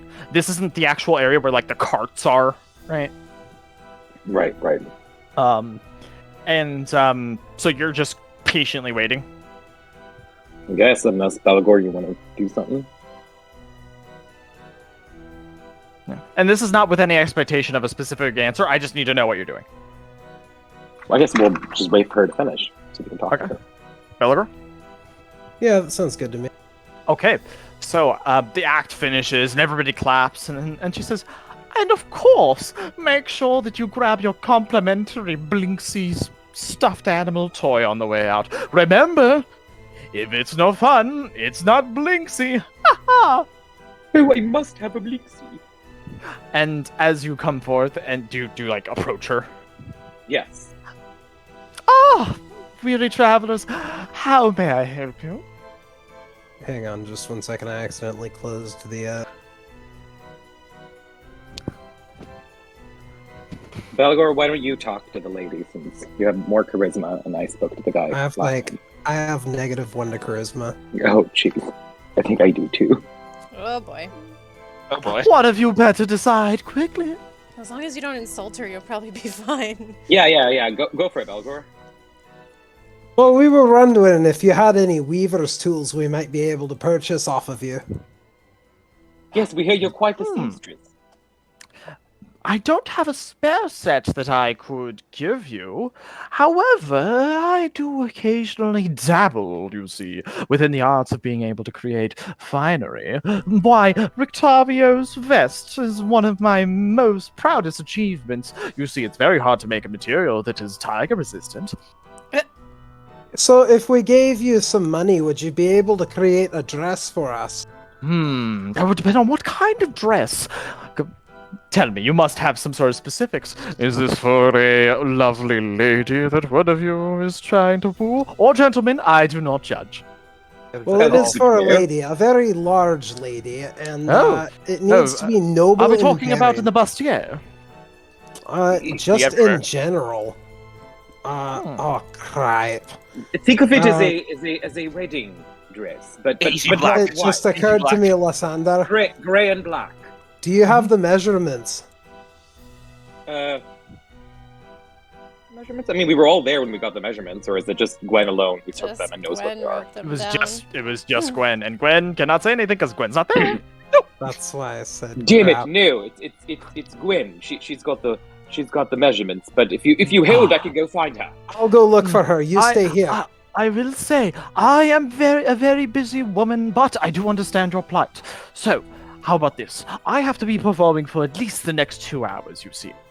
Approach me at my cart. We're in the back. We're free for anybody to come. If you see that I am outside of it, please approach and we can talk business and see if we can make this special dress for that special someone on a special day. It's very much appreciated. Thank you greatly. And she does like a very overt bow. And Could I do an insight check to see if she's fibbing us or not? yep, you can. Okay.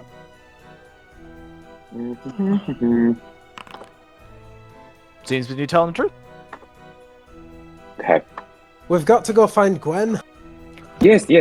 Let's go. Oh, but I So want we'll to get my free Binksy first. It is a stuffed monkey. It looks just like you, Lysander. Big red lips and all. Oh!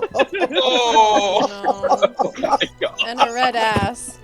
Oh, no. Oh no. my goodness. So okay. So you two, you two step out of the tent and start trying to look for Gwen. Which actually, we'll cut to Gwen now. Gwen, What? Yeah. you're in the festival grounds, just looking around and such, Yeah, right? she's trying to see, like, is there a merchant selling, like, tools or something she needs? There are merchants that are. It seems like a lot of these stands are for like knickknacks. There is a Blinksy stand where there's a bunch of toys being offered and such.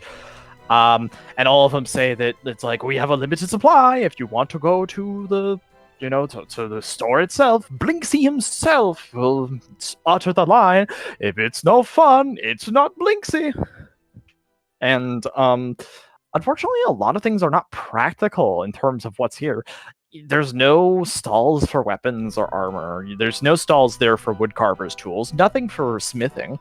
It looks like just a bunch of pointless knickknacks and carnival food. And however, somebody accidentally bumps into you as you're walking. Oh, I'm so sorry. It's fine. She's trying her best to keep her head down. It's fine. Oh, yes. Happy Wolf's Head Jamboree, and, as always, all will be well. You got pickpocketed. Yeah, Gwen's good. Well, actually, Gwen's never seen pickpocket, so she could keep her around, and then occasionally she could check her coin purse. Does she even have enough money? Not a single coin has been taken, actually. And just as you're going through the freight, now roll me insight for this. Roll me insight. Yeah. Interesting. Oh!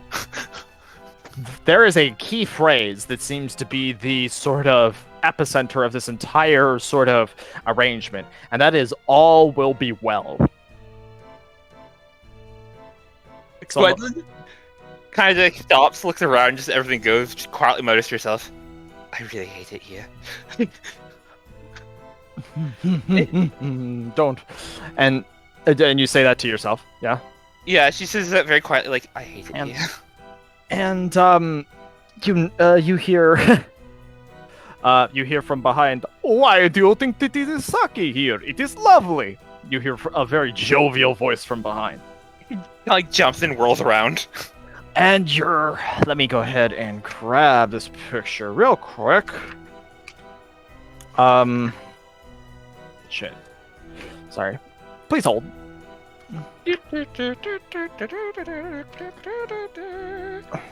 Alright. And you see a large man with a monkey on his shoulder. Oh. And he, like large, not like muscular, large, like fat. Hello. Huh? Hello there. Sorry, I'm not from around here. Oh, it's okay, it's okay. We all love it here. Yes, yes, it's great to have new people. What is your name? And he offers his hand. Gwendolyn Fawn, and she very tentatively takes it. Her Her hand is what- probably tiny in his. Yeah, like again, it's a fat hand. He's not like big, muscular, big fat. You know what I mean? He's got rolls. He got rolls. Hmm. And one sec, and you notice that there is a monkey on his shoulder. And it kind of like when you shake hands, it kind of like crawls down and sniffs you a little bit. And it's a small monkey, mind you. It's I'm not a gonna big turn to the monkey and say, "Hello there." one. Just kind of sniffs and then crawls back up to his shoulder. He goes, do not worry. Piccolo does not always get so close to people. What's your name? My name is Gadhoff Blinksy. Yo, the Blinksy, the one who makes The toys. one and only. You seem to make a lot of children happy. Wait, do you know the phrase? And he's kind of like doing like the fingers at you, right? Like, do you know it? Huh? It is no fun, it is no Blinksy. No Blinksy! Yes, yes, yes. We never had Blinksy toys where I'm from, but Oh, what a sad place indeed, then. I've seen. And the I'm joy also that- going to reveal to everybody what Blinksy looks like. You can see him in the characters of interest in the folder Villaki, Gaddoff Blinksy, and his monkey, Piccolo. Oh, he's got a weird hat. Ooh. His monkey looks creepy too. Yeah. And he says, now, you know the saying. Yes, yes, as we've seen before. In here in Villaki, Mm-hmm. it's all will be well. Yes.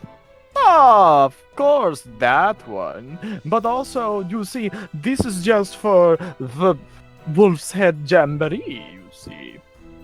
Oh, pikes required. And he says, oh, of course, bring pikeys and all sort of things. So now, and he brings up the... One sec, let me make sure that I have this correct.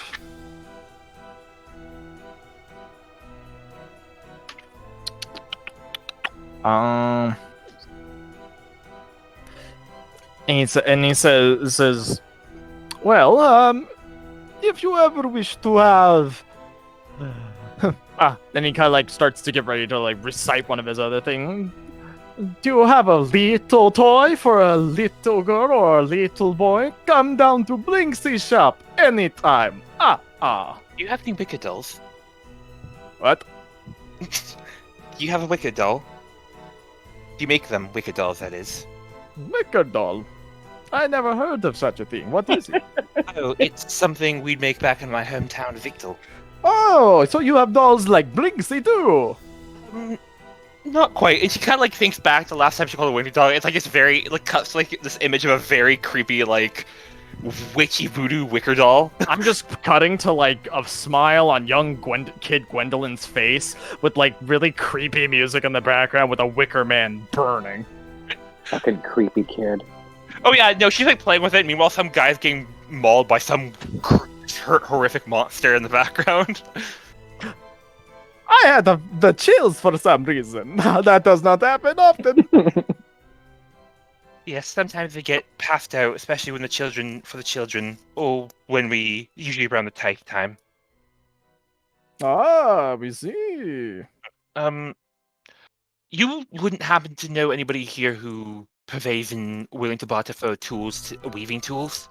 That is very interesting. The only one with special tools that Blinksy knows about is the coffin maker. And that is for a different type of tool, if you get what I mean. Yes, of course. You wouldn't happen to anyone who knows how to use, like, a seamstress or anything? Seamstress. That is too many words for Blinksy. Oh, somebody who makes dresses? No.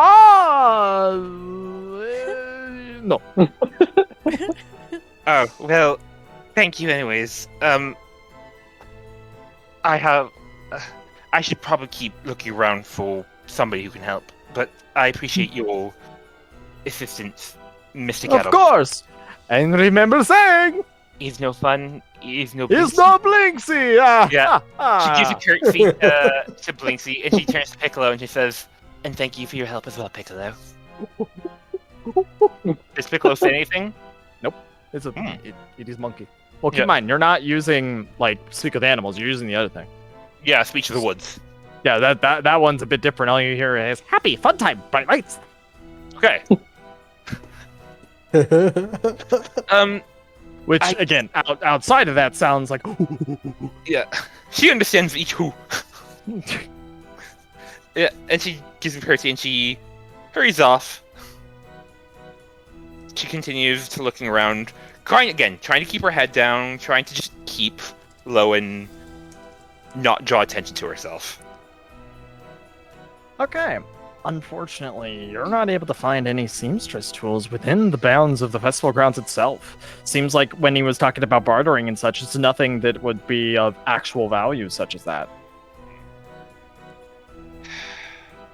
You know what? Because, fuck it. She could look around. Anyone who looks like Cedric. Alright! So we're gonna cut away from you. I think, is it Vesper before Anya, or Anya before Vesper? Anya can go. Anya? It doesn't matter to me. Alright. So, I'll go with Anya first. So, Anya, as you step over towards the, whatchamacallit, the guard barracks and such like that, it's even decorated, and the music that's coming from the carnival is loud enough to where you can hear it all the way in the guard place. And as you're, like, stepping up, you hear, yes. Lady Strong. And he pulls out his sword. You've come to train. Anya is here to train. This is so festive.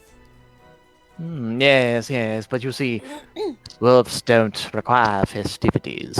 They only require steel. And he comes and he starts. She pulls starts- out her axe. Oh, I see. You're crafty. But lions do not so easily get spooked, you see. And she'd be like, and charge back at him. Oh crap! That's what you... so go ahead and give me an athletics. We're gonna do an athletics. We're gonna do 3 of these rolls, okay? Okay. Oh no. And you still knock him back a little bit with one strike. It appears that I have underestimated my opponent. No matter, I shall not do that again. Yes, you would be wise not to. And he's wielding just his long sword with 2 hands. Tell me something. Yes. Are you married? No. Why? Well, do you know anyone who is married? He kind of quirks his brow. He says, Yes. Why? Good. I'm looking for a dressmaker. Dressmaker. Yes, where do the men around here buy their dresses for their wives? Well, usually it's. "Why, they're not paying attention!" And he goes for another strike. So do another athletics.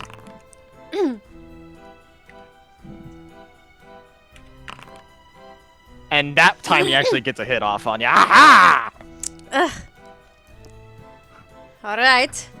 So, Too busy thinking about dresses and not about corpses, you see.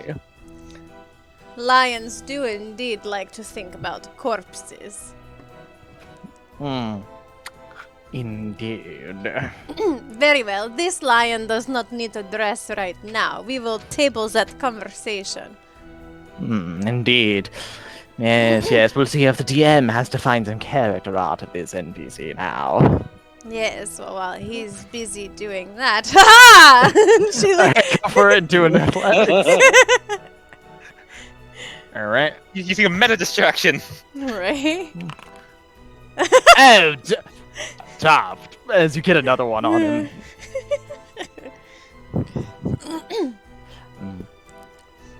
Yes, well, it's not my fault that you have strong muscles. Eager to train. Eager, but no one wants to ever train with Anya, so this is good treat for her. Yes, well, there's plenty here who wish to train. Some of them are more pussy than others. Is that the family they come from? Yes, the pussy. Oh, are they noblemen? No, noble ladies. Ah, well, yes. It is difficult to get them out of the dresses and into the arena. Once again on dresses, you see. Ah! Oh no! Oh! No, Anya, you failed me! Oh, shit! Well, this is quite awkward. Like, both of you, like, clang and bump into each other, and both of you fall on the ground now. We just parry and knock each other off. Well, you have a thick skull and so do I. I think that we'll call this a stalemate for now. You're worthy opponent. So are you. I did not expect this. Neither did I, if I'm quite honest. What is your name? Shit, I gotta... One sec. It started out as a I thought you joke. said Aga. Eamon. Fuck it. My name is Eamon. Amen. My name is Anyar. I will tell you the full length of my title, but everyone always rolls their eyes when I do, so I will spare you. And he nods his head. So what is this about a dress you're looking for? We were tasked with finding a dress for this person that we have agreement with, but nobody seems to have tools anywhere, so I was hoping maybe one of the men here would be married and spoil their wives with dresses, or know at least seamstress. And as he's about to, he says, Yes, well, you see, there are plenty who... and one of them says aloud, so, Isaac's coming! What? Isaac's coming now! Just straighten yourself up now! Yes. And he goes over and helps you up, and he says, put the axes down and away now, please. She quickly puts them down on her, like, she sheaths them. And at which point, you hear these loud footsteps as a large man starts stepping into view. And he doesn't say anything as he steps forward. However, you notice that one of his arms is demonic. Demonic? Yes, like it looks like some sort of demonic possession of the arm itself. However, he himself does not look demonic. He looks like a person. So in a second, you're going to be seeing Isaac Strazani. That's a cool last name. And he steps in. And now you should all be able to see in the Villaki one, Isaac Strazani. Whoa. He's giant.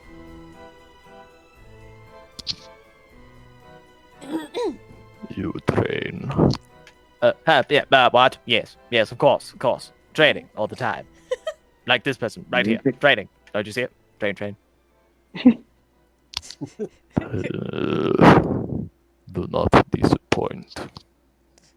And he turns around and leaves.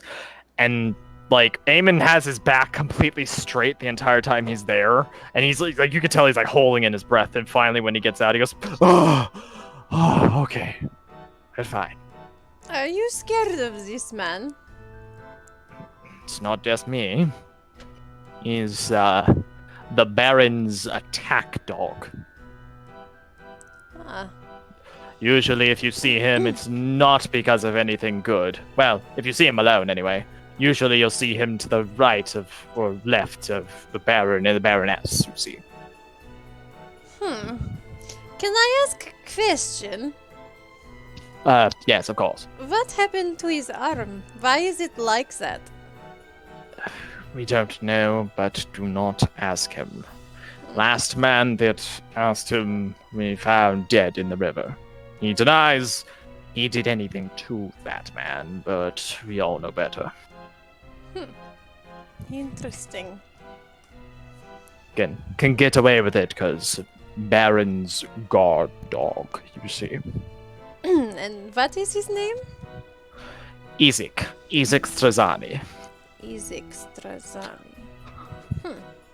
I will remember this name. He nods. Now, back to the question at hand you had for me. The only people I could point you in the direction of is perhaps the circus people. I've seen them with exuberant outfits before. Perhaps they have to have at least somebody capable of it, if not the tools themselves at the very least.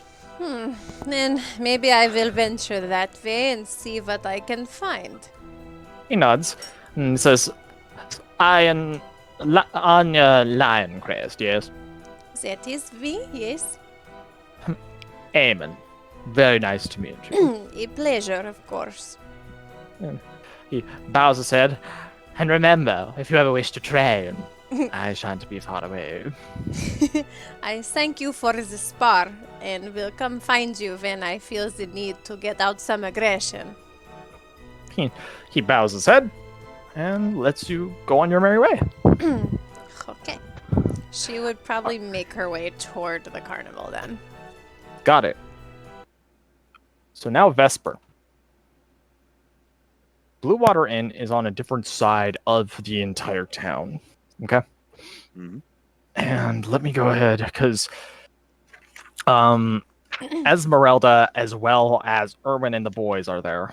Esmeralda's starting there with her line of questioning, trying to find her master. And let us pull open.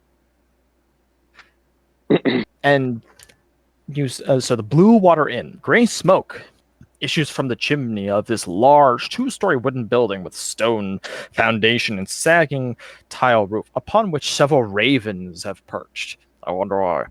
A painted wooden sign hanging from above the main entrance depicts a blue waterfall. And whatchamacallit? And you already see like a lot more hustle and bustle as Erwin is starting to call people through, and you hear music itself has begun as well inside, which sounds a bit like this. As you step in, you hear it starting up, and people are mingling and talking with each other. Mead and ale is being exchanged, wine poured as well, and the boys are trying to get their hands on some wine, but the dad keeps having to swat them away from it. And Esmeralda is talking with some men, trying to see if he can find some other leads on her master, and inside, along with some of the so actually, I'm going to give you a description of the, because Erwin would immediately let you in to the tap room, and he says, "Want a flagon?" By all means. He pours you a flagon. The tap room. Damp cloaks hang from the pegs in the entrance portico. The tavern is packed with tables and chairs, with narrow paths meandering between them. A bar stretches along one wall under a balcony that can be reached by a wooden staircase that hugs the north wall. Another balcony overhangs an entrance to the east. All the windows are fitted with the thick shutters and crossbars. Lanterns hanging from above the bar and resting on the table bathe the bathroom in dull orange light and cast shadows upon the walls, most of which are adorned with wolf heads mounted on the wooden plaques. And let's see. Yeah, okay. And Erwin kind of looks around and he whispers to you, not completely how I left it. I take it the wolf heads are new decoration. He nods his head. And he says, the vibe is fine. But... And kind of standing to the side. And let me just make sure I'm spelling this correctly as I make this for you.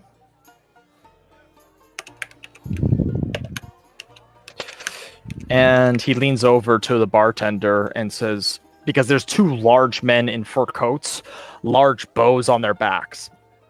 And he says, who are those two? They look like trouble. Oh, that's the Krushkin. Krushkin? Yeah, Krushkin brothers. They're wolf hunters. They usually are the ones that supply a lot of the heads for the decorations, actually. They've been making a killing lately. Seems lucrative. You know, it's in this environment, definitely.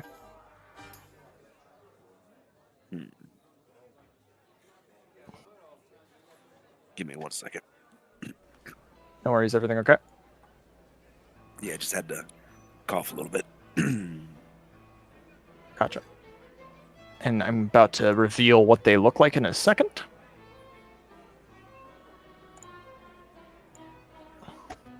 So, again, same folder.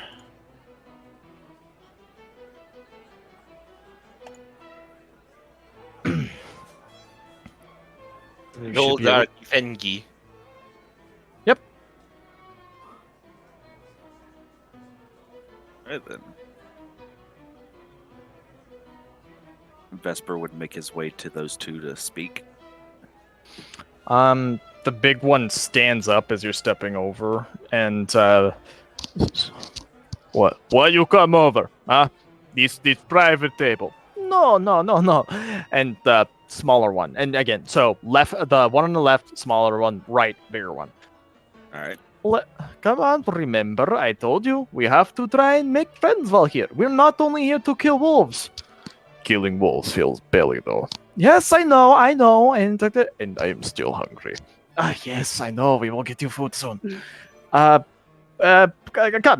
sit, friend. Because do you have a flagon in hand as you're walking over? Okay. He says, go for it. So he'd take a seat. All right, so not many people actually approach us, so we should not meet them with violence. I meet everything with violence. Well, yes, this is both of us, not just you. I tend to lean more towards the ones people stay away from.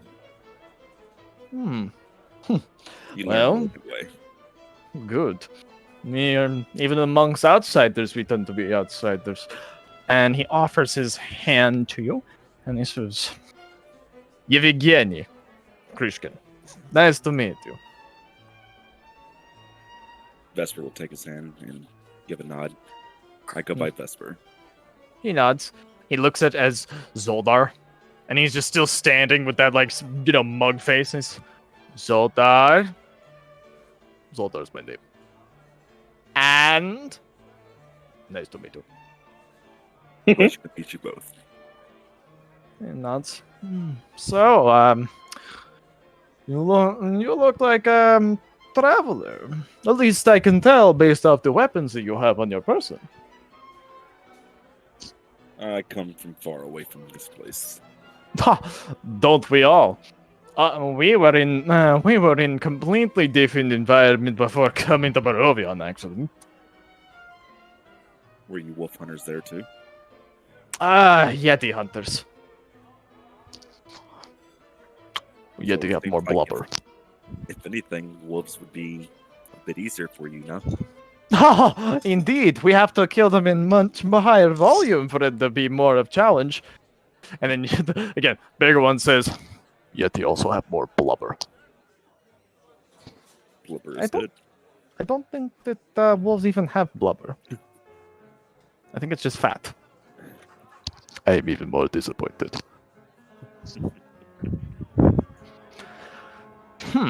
So what brings you here to Villaki then? Unless Villaki is the first step in you being teleported to Barovia. This is the second town I've come to, but the group I'm with are out seeking stuff, and at times it seems less heads running around draws less attention, so better to be stationary.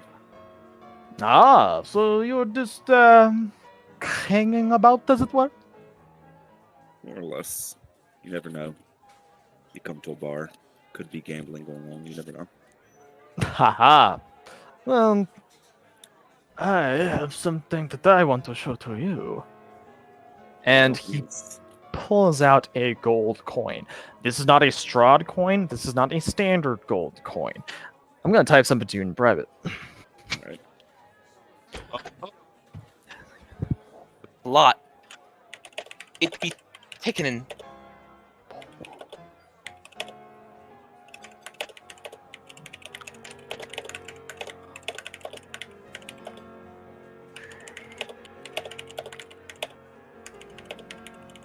Tippy tippy tappy tippy tippy tappy. Tap, tippity tap. As per my last email. We wish you the best on your future endeavors. Signed, Strahd von Zarovich. He'd lean forward. Do you mind if I examine that? Of course, we have entire giant sack worth. He'd take the coin and he'd flip it very slowly in his fingertips. Mm-hmm. And where, per se, did you come across this? Oh, well, it was, first, I do not believe that he wants story. I think he wants to know what. You're so boring! Fine. So what happened is that we were, let's just say in Breeze. You know where Breeze is? I do not.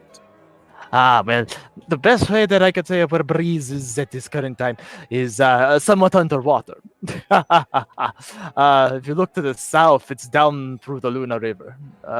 There's a old hag named Babala Saga. Everybody calls it haunted, and it's very haunted. Used to be an entire city there before it became partially submerged. Ruins and berries and all that. However, me and my brother, we were very, very interested to go in that direction and look. However, he found a chest with that kind of symbol on it as well. So, we decided what better fortune. Somebody will be willing to buy it. Just a chest, no people around. Well, there was one, but they weren't exactly living, if you catch my drift. He'd let out a deep sigh. Was what did brother, what did you call them? No, give translation. He does not speak Ruski. Pirate. He says Erekakra.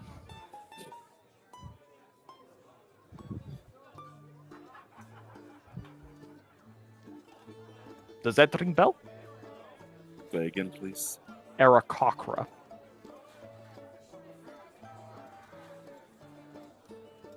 Give me 1 second.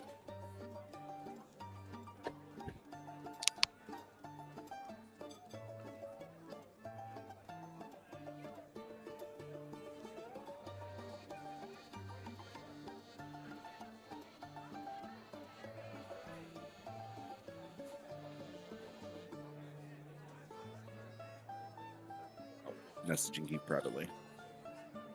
Got it.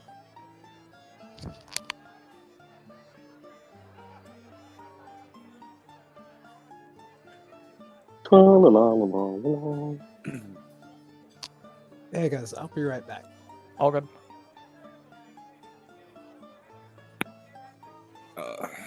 Sadly, yes, that does ring a bell. Oh. You possibly know them? Based on this coin, Oh, well, all I can say is that we put them out of their misery. Let's just say the firm to be found them in was not exactly the best. and he was the only one. From what we saw, yes. Me and my brother are not thieves. If they belonged to someone, we wouldn't have been taking it. They belong to my crew. He kind of runs a hand through his hair. I am sorry to hear. How big was your crew? Oh God, give me 1 second. I'll type that out.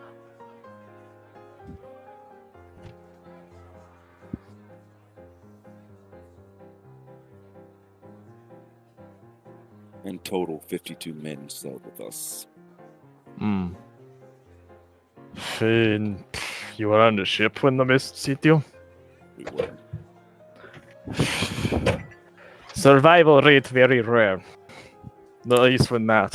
Most people we know that come shipside out of crew of that many, usually you only see 10 survive. Because the mists destroy most of it on impact. So, sorry to say, ship is destroyed. More than likely. I would expect nothing less based off of what I've seen here. He flips another coin to you and he says, you can have those too. Me and my brother would like to keep this if all is the same with you. That is but a fraction, so if most of the crew is dead, it bothers me not. He nods his head. Hey, we go out on travels on wolf hunts all the time. And then the bigger one says, we could take him to Breeze with us. And he looks, that is idea.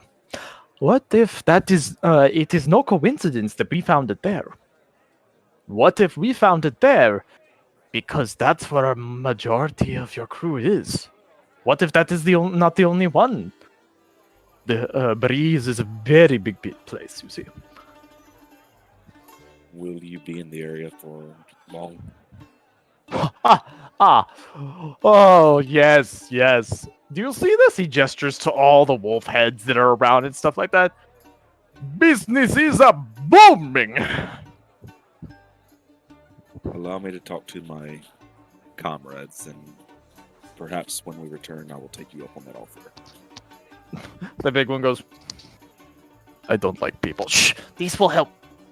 That makes 2 of us, big man. And he just sits back all grumbly. And but the other brother like shakes your hand and he says, yes, well, we'll be in here for a while, probably past the festival itself. With that, Vesper moves to his feet. I wish you all the best in your hunts. Thank you, and you as well, Vesper. He'd give him a bow and make his leave. All right. So you're now going to try to find the party. Yep. All We're right. all So looking for each other. exactly. Very perfect. Mm-hmm. So, all of you kind of, like go and start looking for each other, and finally, kind of, Didn't bump. find what she was What's that? looking for. Gwendolyn was looking to see, hey, maybe Cedric's around, but I assume she didn't find anything. On that specific front, no. It's very hard to find one specific person. Okay. Just because of the description of Cedric is overall like it's like, oh well, he's this height and he has this color hair and this color eyes. Perfect. That sums up most of the people in Barovia. You know what I mean? Fair enough. Well, he's the guy. Yeah, I mean, I could give a more detailed description, but that's not here or now. So let's keep Correct. going. You'll need to send that to me at some Yeah. point throughout the week. Okay.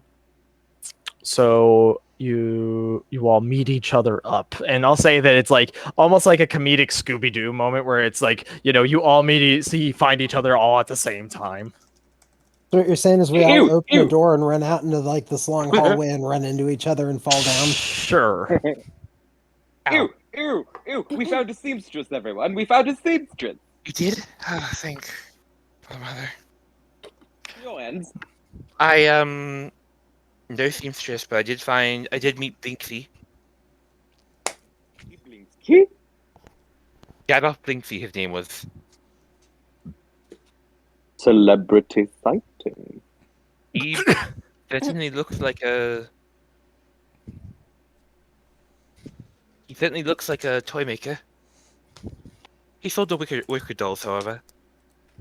The what?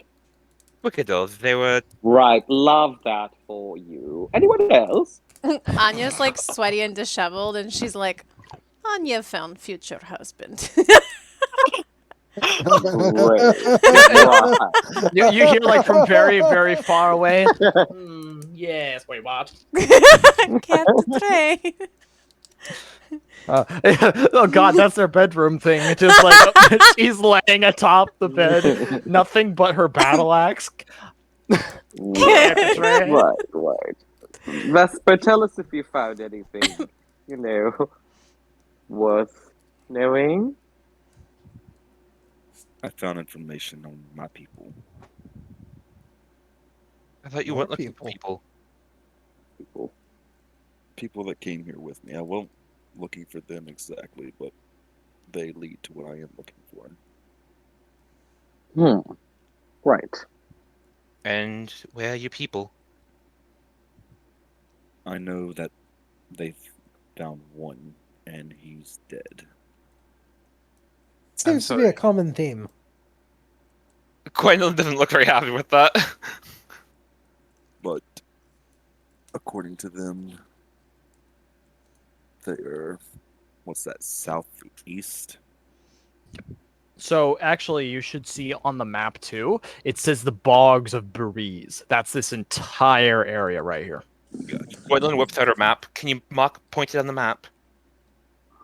He traced a finger along the path down to the bog, and in this general area is where they said they found one of my people. One of the gods.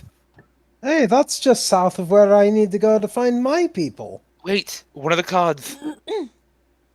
The card tells of history. Knowledge of the ancient will help you better understand your enemy. I see a kneeling woman, a rose of great beauty plucked you soon. The master of the marsh knows of whom I speak.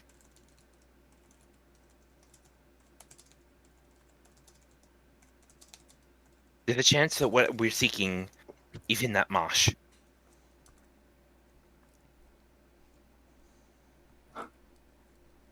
On other news, did you find anybody suspicious in the carnival?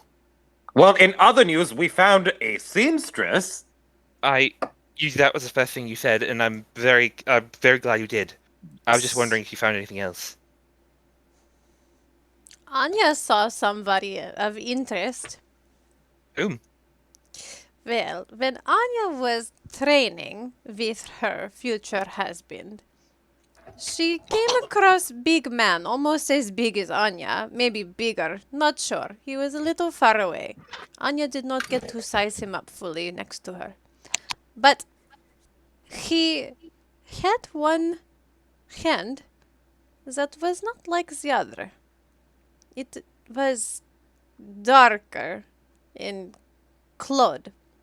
And this friend of Anya that she trained with and, will one day maybe marry in the future, he said name was Ezek Strazini. Strazni? I don't know. He right hand of the Baron. And apparently he does their dirty work. Very, very cold, lethal man.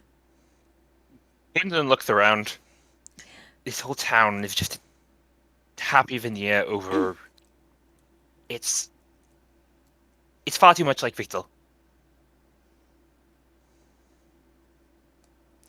It's everyone's pretending to be happy, but there's something wrong, something very wrong here.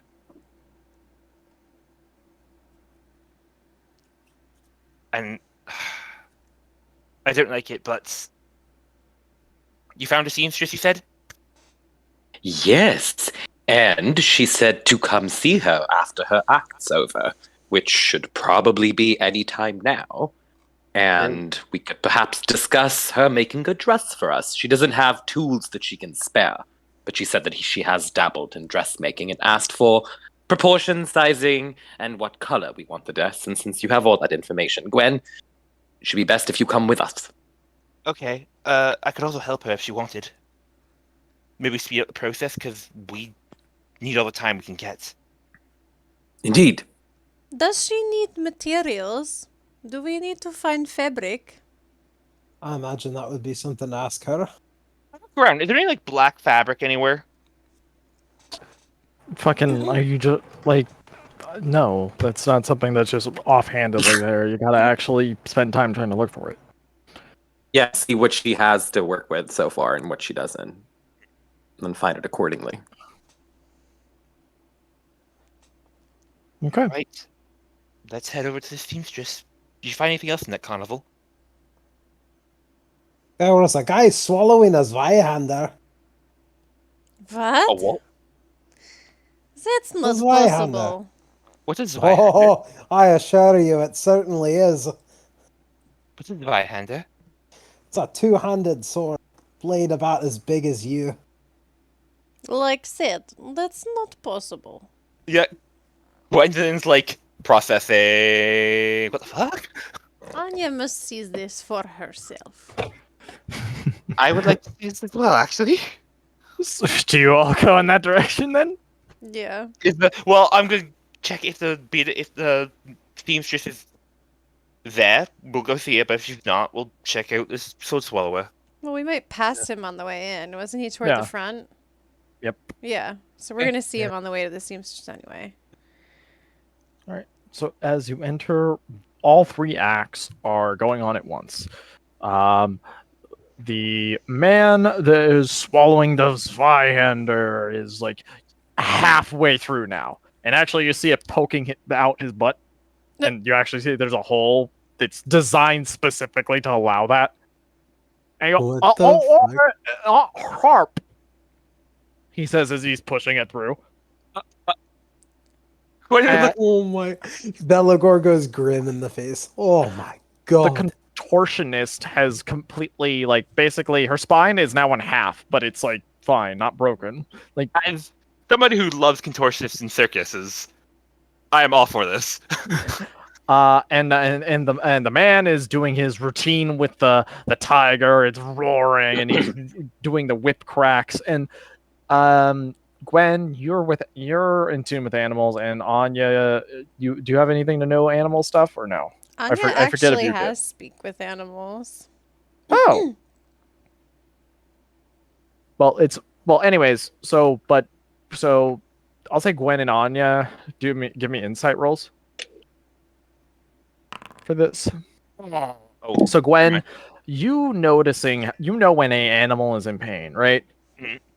This tiger is not. The whip cracks are not meant for intimidation. Those are merely signals. As like, all right, one crack, that means to, do like a spin, or like two cracks. Okay, that means do a jump. You know what I mean? It's not being used as an enforcement tool. It's part of the act. Hey, Gwendolyn just starts to is watching, kind of like impressed with the Beastmaster. All right.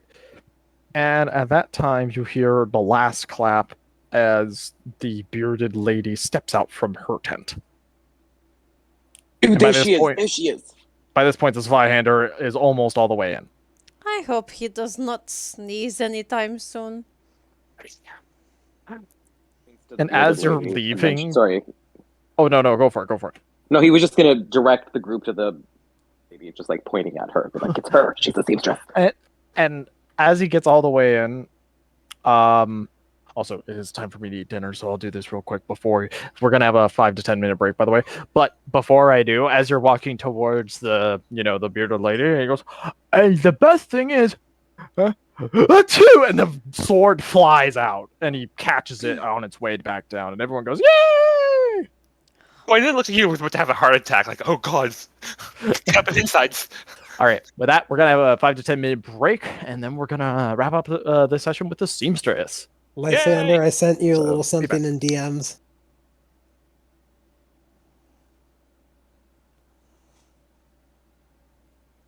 Ew! Why me? Because you're the only one who would appreciate it. Why? It's your turn. Usually he picks on me. Oh!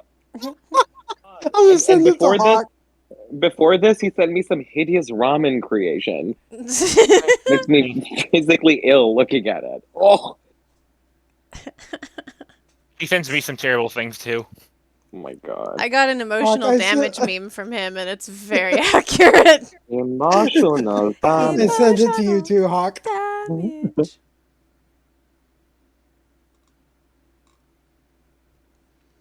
I'm gonna send it to you too, Anya. Oh god. Guys, can we just kill the bearded lady so we have at least one combat encounter? Oh, Fuck. Anya had a combat encounter. She's good. Ew, mead. Did you send her the same thing? Yeah. Oh. Yeah. You know, my friend's husband used to do that. And Ew. No, are you she finally serious? fucking divorced him. Yeah, he'd get so shit canned that he'd, crap the bed. Ew. Just, Sometimes he'd piss the bed, but there were a couple of times when he actually did crap the bed. I have never been so drunk that I shit the bed. Well, that's good. Good to know. ugh, I would just put him in fucking adult diapers. Or just divorce him. I mean, that doesn't stop the problem. If he's a good person and that's his only fault, I don't know that that's. I don't think he was. No, I don't think he was that great of a person. I mean, there were Okay. other issues there as well. But the bed shitting definitely did not help. No, I would imagine not. Ugh. Ugh. Gross. Mead, can you delete this, please? I can't keep looking at this. Oh, thank God. Oh no! I'm gonna block you if you send me this. So don't delete that. Thank you.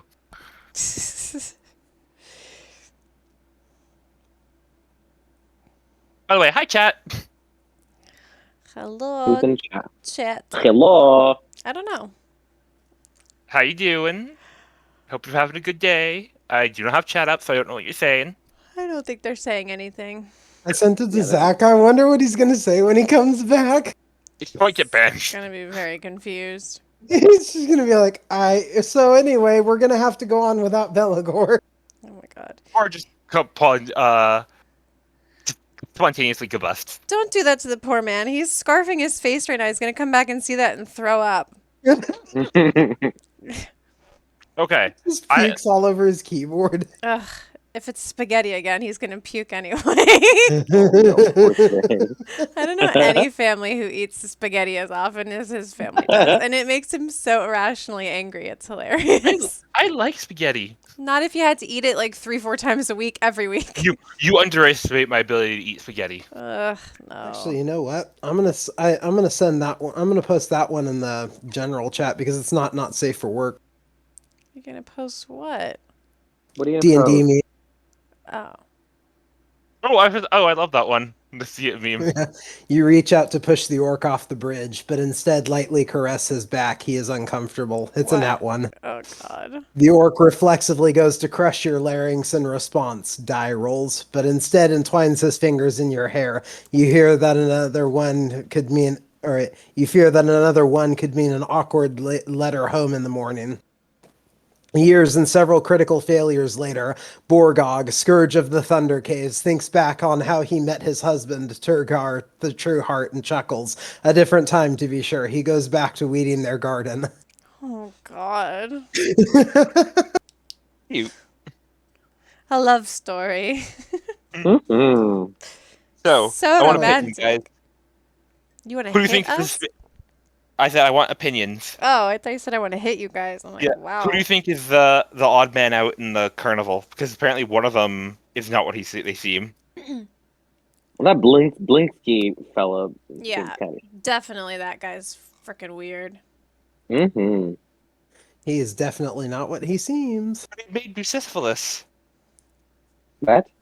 Bucephalus, the horse, the rocking horse that Anya broke. Yeah. I sent you another one, Lysander. Odd man out is Oh clearly no. a giant. It's not vile. What'd It's you clearly say, what? Vesper? Yeah. It's clearly the one with the giant That's fucking. so cat. random. Lysander, stop talking over Vesper. Uh, What'd you say, Vesper?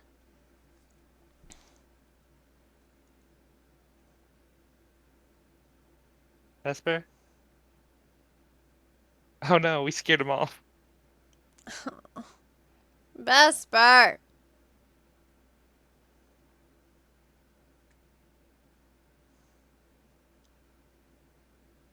Vesper is dead. You're next, Love Moth. I think he said the one with the giant arm. Cat. The cat? Oh, you think Rictavo? Yes. What's your evidence for this? He has a giant fucking cat. He's literally the only one that is only slightly sideshow out of all the sideshow acts that they have shown. Swallowing swords, contortionist, bearded lady, those are actual factual freak shows. I mean, anyone, a fucking druid could teach a damn tiger to listen to cracks and know what to do. Are you saying I should become a beastmaster? Is it Vesper? Yeah, but the card said that. Someone with the carnival. And the way Zach made it sound is Blinksy works in this town full time every day. Yeah, he comes here in a carnival Hmm. wagon. yeah, true. Someone who rolls into town. Yeah, So you and a man. So it's either the Sword Swallower or Rictavo. Well, there's also Smithison. Were we saying, or didn't he say that he rolled into town? He was originally from Yeah. Villaki. But Smithison the Sword Swallower or the announcer? The The announcer. announcer. I'm gonna Okay. be honest. Good off Blinksy is my pick for the guy who is not what he seems.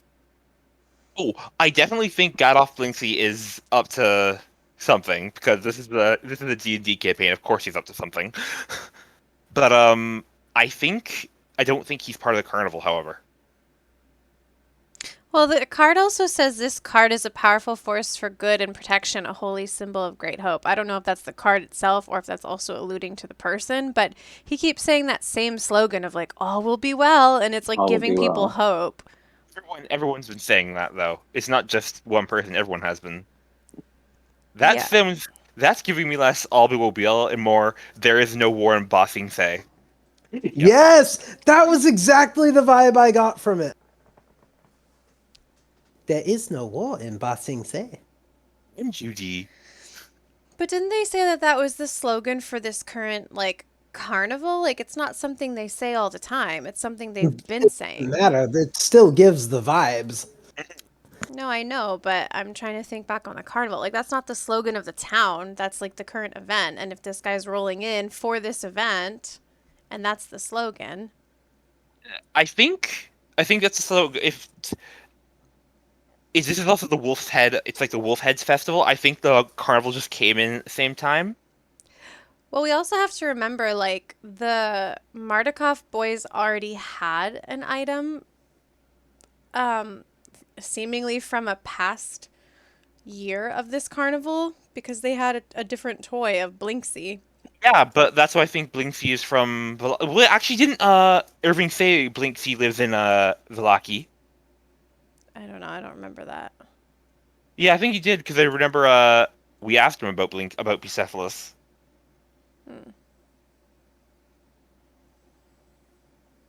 He said, yeah, he did say about, mentioned Blinksy the Toy Maker and Villaki.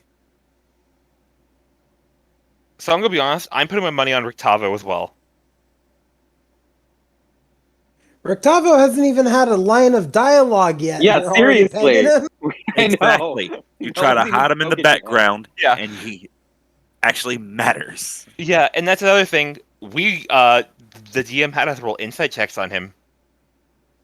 Didn't have him roll on the. Didn't have him roll us on the contortionist. Didn't have us roll on the sword swallower. I'm suspicious of that sword swallower. Why? Because he had a sword coming out of his butt. There's no way that that's even physically possible. And if he sneezed, that sword would have cleaved him in two. Yeah, that's why Gwendolyn was terrified.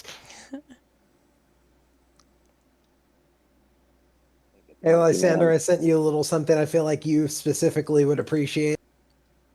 Oh my god. Be afraid. Be afraid. I like it. Wait, does your shirt say chimichangas? And tacos. Yeah, it's a And Deadpool shirt. tacos? I have returned. I like Welcome this back. We're Well, beer crafting. All right. So, you all travel. Okay, first off, everybody back? Yep. Mhm. All right. So, you all travel to the good old, whatchamacallit? Blakis. Bearded woman. There we go. And actually, this is bothering me. This party icon should be at Villaki. Meh. So, as you all travel along to see the bearded lady, she says, "So tell me, what kind of dress is it that you all prefer, if I might ask?" Well, and she begins to just awkwardly ramble off like the proportions. It needs to be gray or black. She also, if possible, wants to decorate with moth wings. That's just a Gwendolyn thing. She wants to do what with moth wings? What? She wants to decorate with moth wings. So, Ooh. any specifics is going to require rolls from you, Gwendolyn. Because she's just offering to do the baseline dress portion of it. I would say she is willing to. Gwendolyn is also willing to offer her help. She says, fabric-wise, I have purples, pinks, blues, white, black as well. No grays, though. We'll take black then. Black it is. And what? And tell me. And then she, because I'm assuming, did you show her the measurements? Yes. And then she looks at you, Anya. Getting ready for a very nice dress for a special someone. Because remember, her proportions were kind of similar to that of Anya's. Yeah. Yes, this is for Anya. Ooh, get it, girl. She's gonna be the one like trying on the dress. Eamon's gonna walk by and be like, "Oh God!" She's gonna be. She's just like, Anya, where are you? I have come to trade. Oh dear God, not yet. Not yet. This is the romance we've been wanting to see. I may be an illustrious lover, but you see, I have only come to train with the sword, and not that kind. Anya's like, "I have never worn wedding dress before." And then she says, oh, you haven't? Oh, you must then. May I please work on you in order to put the fittings and make sure it's correct and making you look snazzy? Anya will not disagree with this, but do you not want to measure Anya, make sure Anya is not too big for dress? Let us make sure then. And she goes over, and she kind of like anybody that's near Anya, she kind of goes, get out of the way, go, like kind of scoot them away. Sorry. Fuck off. Yes. Excuse me, pardon me, excuse me. Yes, pardon me. Excuse me. Pardon me. She pulls it and starts measuring around. Everything is correctly sized. However, the bustier is a bit too much. You have a bit too much muscle mass that's propping them up. Oh. Well, okay. Well, it's okay. And I lean over to the wind. It's actually for her sister. Oh, my apologies. Your sister is a lucky, lucky woman. Anya's sister? Yes, Yes, Anya's sister. That's Well, right. Indeed, I- indeed. Anya All does right. not have sister. Blah, blah, blah, He blah, just blah, blah. clamps, She he doesn't just know what clamps she's his saying. hand over Anya's mouth. Ah, she gets really forgetful sometimes. True. Wonderful. Now, let me see what kind of magic I can do. And she begins to work. It is Oh, going to you take know- it. So, go ahead. We forgot to hammer out a price. Oh, yes, that is. I got so excited, you see. I love making this sort of thing. So as for the price, Maybe not honey. this is a fine, fine dress. That I will be making, of course, for you. I can say 15 gold. How much money Oof. do we have? I have. I have 5 non-Stradian coins. Ooh. I have 3 Yeah. Strahd coins. I have What 9. do I have? So that brings you to 12 if you're using everything. I don't know How if much- I have any Strahd coins. I how think I much- just have 12 gold. Wait, well, that could... If she were at 12 already, use your 12 gold, will probably get up to 15. Yes, because it's a fourth of it. So that would have to be all of the gold between Belagor, Yvesper, and Lysander. It'd have to be all the gold. That's all about Bella money. pops up his portion of it. Wait. Before we, discuss full price, can there be any deals made?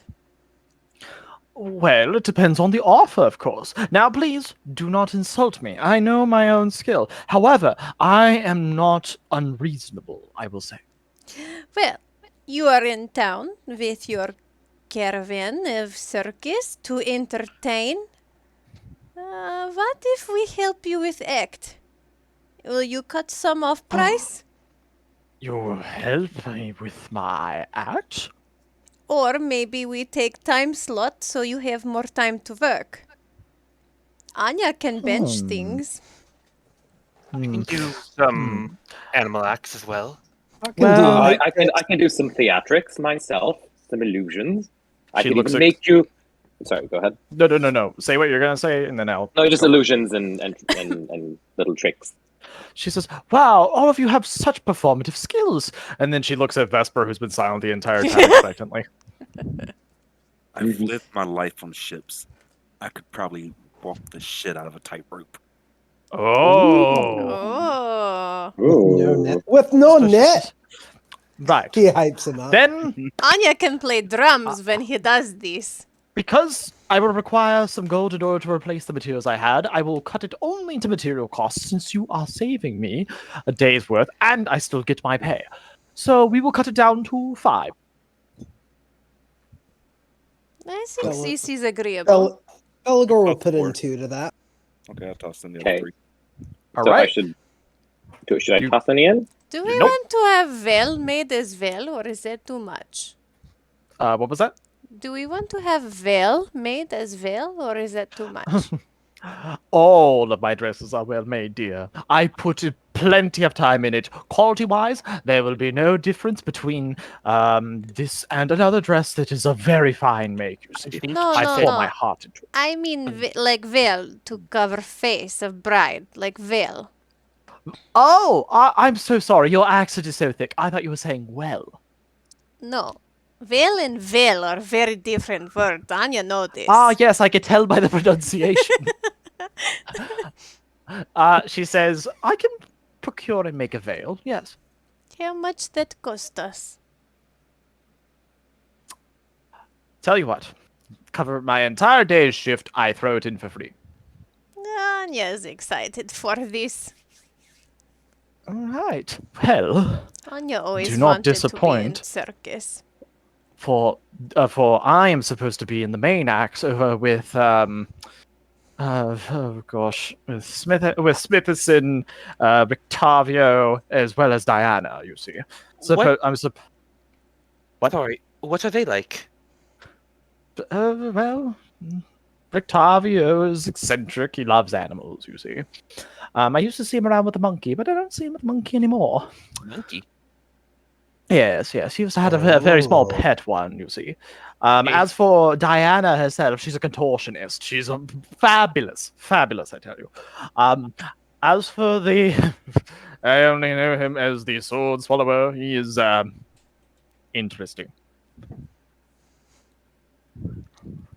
And I'll be right back Smitherson again. is a good employer, I must say. He works as hard, but he is very fair in terms of a man.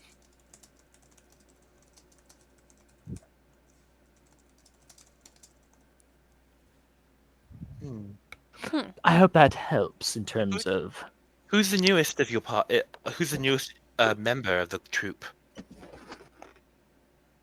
Newest member? What do you mean? Like who came? Like who's the most recent addition? Oh, I don't keep track of that sort of thing. You see, some of us come, go, and such like that. It's to the point where I can't say. Okay. So Thank when you, do anyway. we get started? Well, she looks at her watch. In the next 10 minutes. Ah, We should probably start getting our acts together then. Yes. And then she says, wait. And then she goes over in the back and pulls out a giant chest. You'll need costumes! I was just gonna say we Ew. need costumes. And then she says, so, what shall you all be presented as? And she first goes to Anya and points at you. You! What shall be your stage name? The lioness. The lioness. And what will your act be? Axe juggling. Axe juggling, axe. Oh, I love it. The lioness that juggles axes. Wonderful. And she hands you what appears to be like this really janky Amazonian getup. It's not so different from my everyday garment. I will go put this on. And then she says, you, points at Lysander, what shall your stage name be? I shall be Miss the Illusionist. Ooh. And she gives you like the sort of, eye mask thing. It's like the black thing that only covers like just around the eyes, right? And a large black cloak. Like Zorro. Yep. Lysander dons these on and starts unfurling the cloak and acting very mysterious. Ooh. And looks at Vesper. What of you? Vesper would be clearly uncomfortable at this aspect of it, but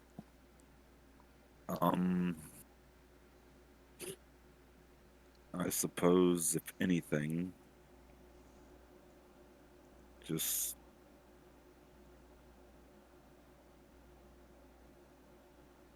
call me the High Flying Shadow. The high flying shadow. I have exactly what you need. And you say tightrope walking, yes? Indeed. She grabs a leotard and throws it to you.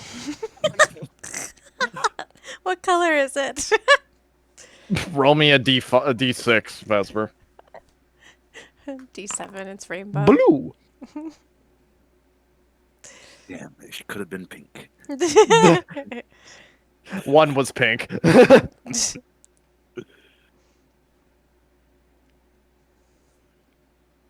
But yes, it's blue. And she says, now quick, get dressed. What about our other members? Well, we're not done.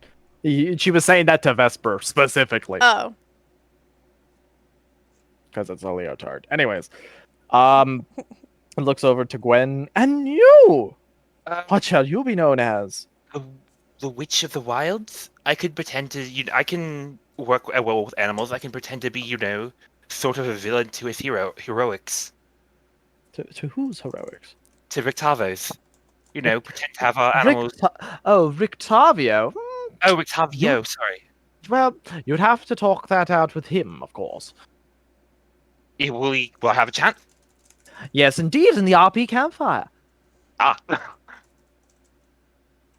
That was Okay. a fourth wall break, everyone. Okay.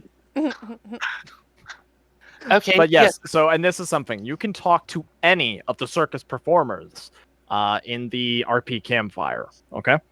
While you're kind of prepping, and any of that information will be given at next week's sort of, like Recap. lowdown. Yeah, and this the RP campfire will be like the prep time before you all are doing your display, and your display will go over next game. However, there's still one party member we need to know. Belagor, what shall your stage name be? The AFK Wonder, everyone. Houdini. Now you see him. Now you don't. Aha! That will be. We'll give it a minute, but if Belagor is not back in time, we'll just cut it here because I think this is a great place for you all to stop. What do you guys think of Villaki? Thanks. I hate it. I love it. It might be Anya my favorite likes it. time. Yeah. I the player, like it. Gwendolyn, the character, hates it because it reminds her too much of home. Is In a bad this- way. Vibes. What? Gets In the Scottish vibes. Yeah, Yeah. it does. Zach, would you say this is like one of the more like wealthy kingdoms of all the kingdoms in Barovia, or like towns, or whatever you want to call it? I will say this, and this is the only information I can really give in reference to that without any further digging, right? Mhm. The actual buildings themselves are thoroughly underwhelming. They actually look shittier than Krezek's. Okay. The carnival is what looks good. Got it. Got it. Got it. Knew there was You know. something shady. What's that, Gwen? I said I knew there was something shady. Well, I mean- think about it, right? If you're trying to focus on everybody not focusing on their shitty normal lives and stuff like that, what do you have for them to, something bright and colorful and amazing? Give that 'em kind of- the old razzle dazzle. Glitter on it. That solves everything. Cabaret. Chocolate rain. Chocolate rain. Belagor, buddy, are you back? Okay. I guess not. Oh, he is dead. He was kidnapped. Sorry about that, guys. Oh. Okay, there you are.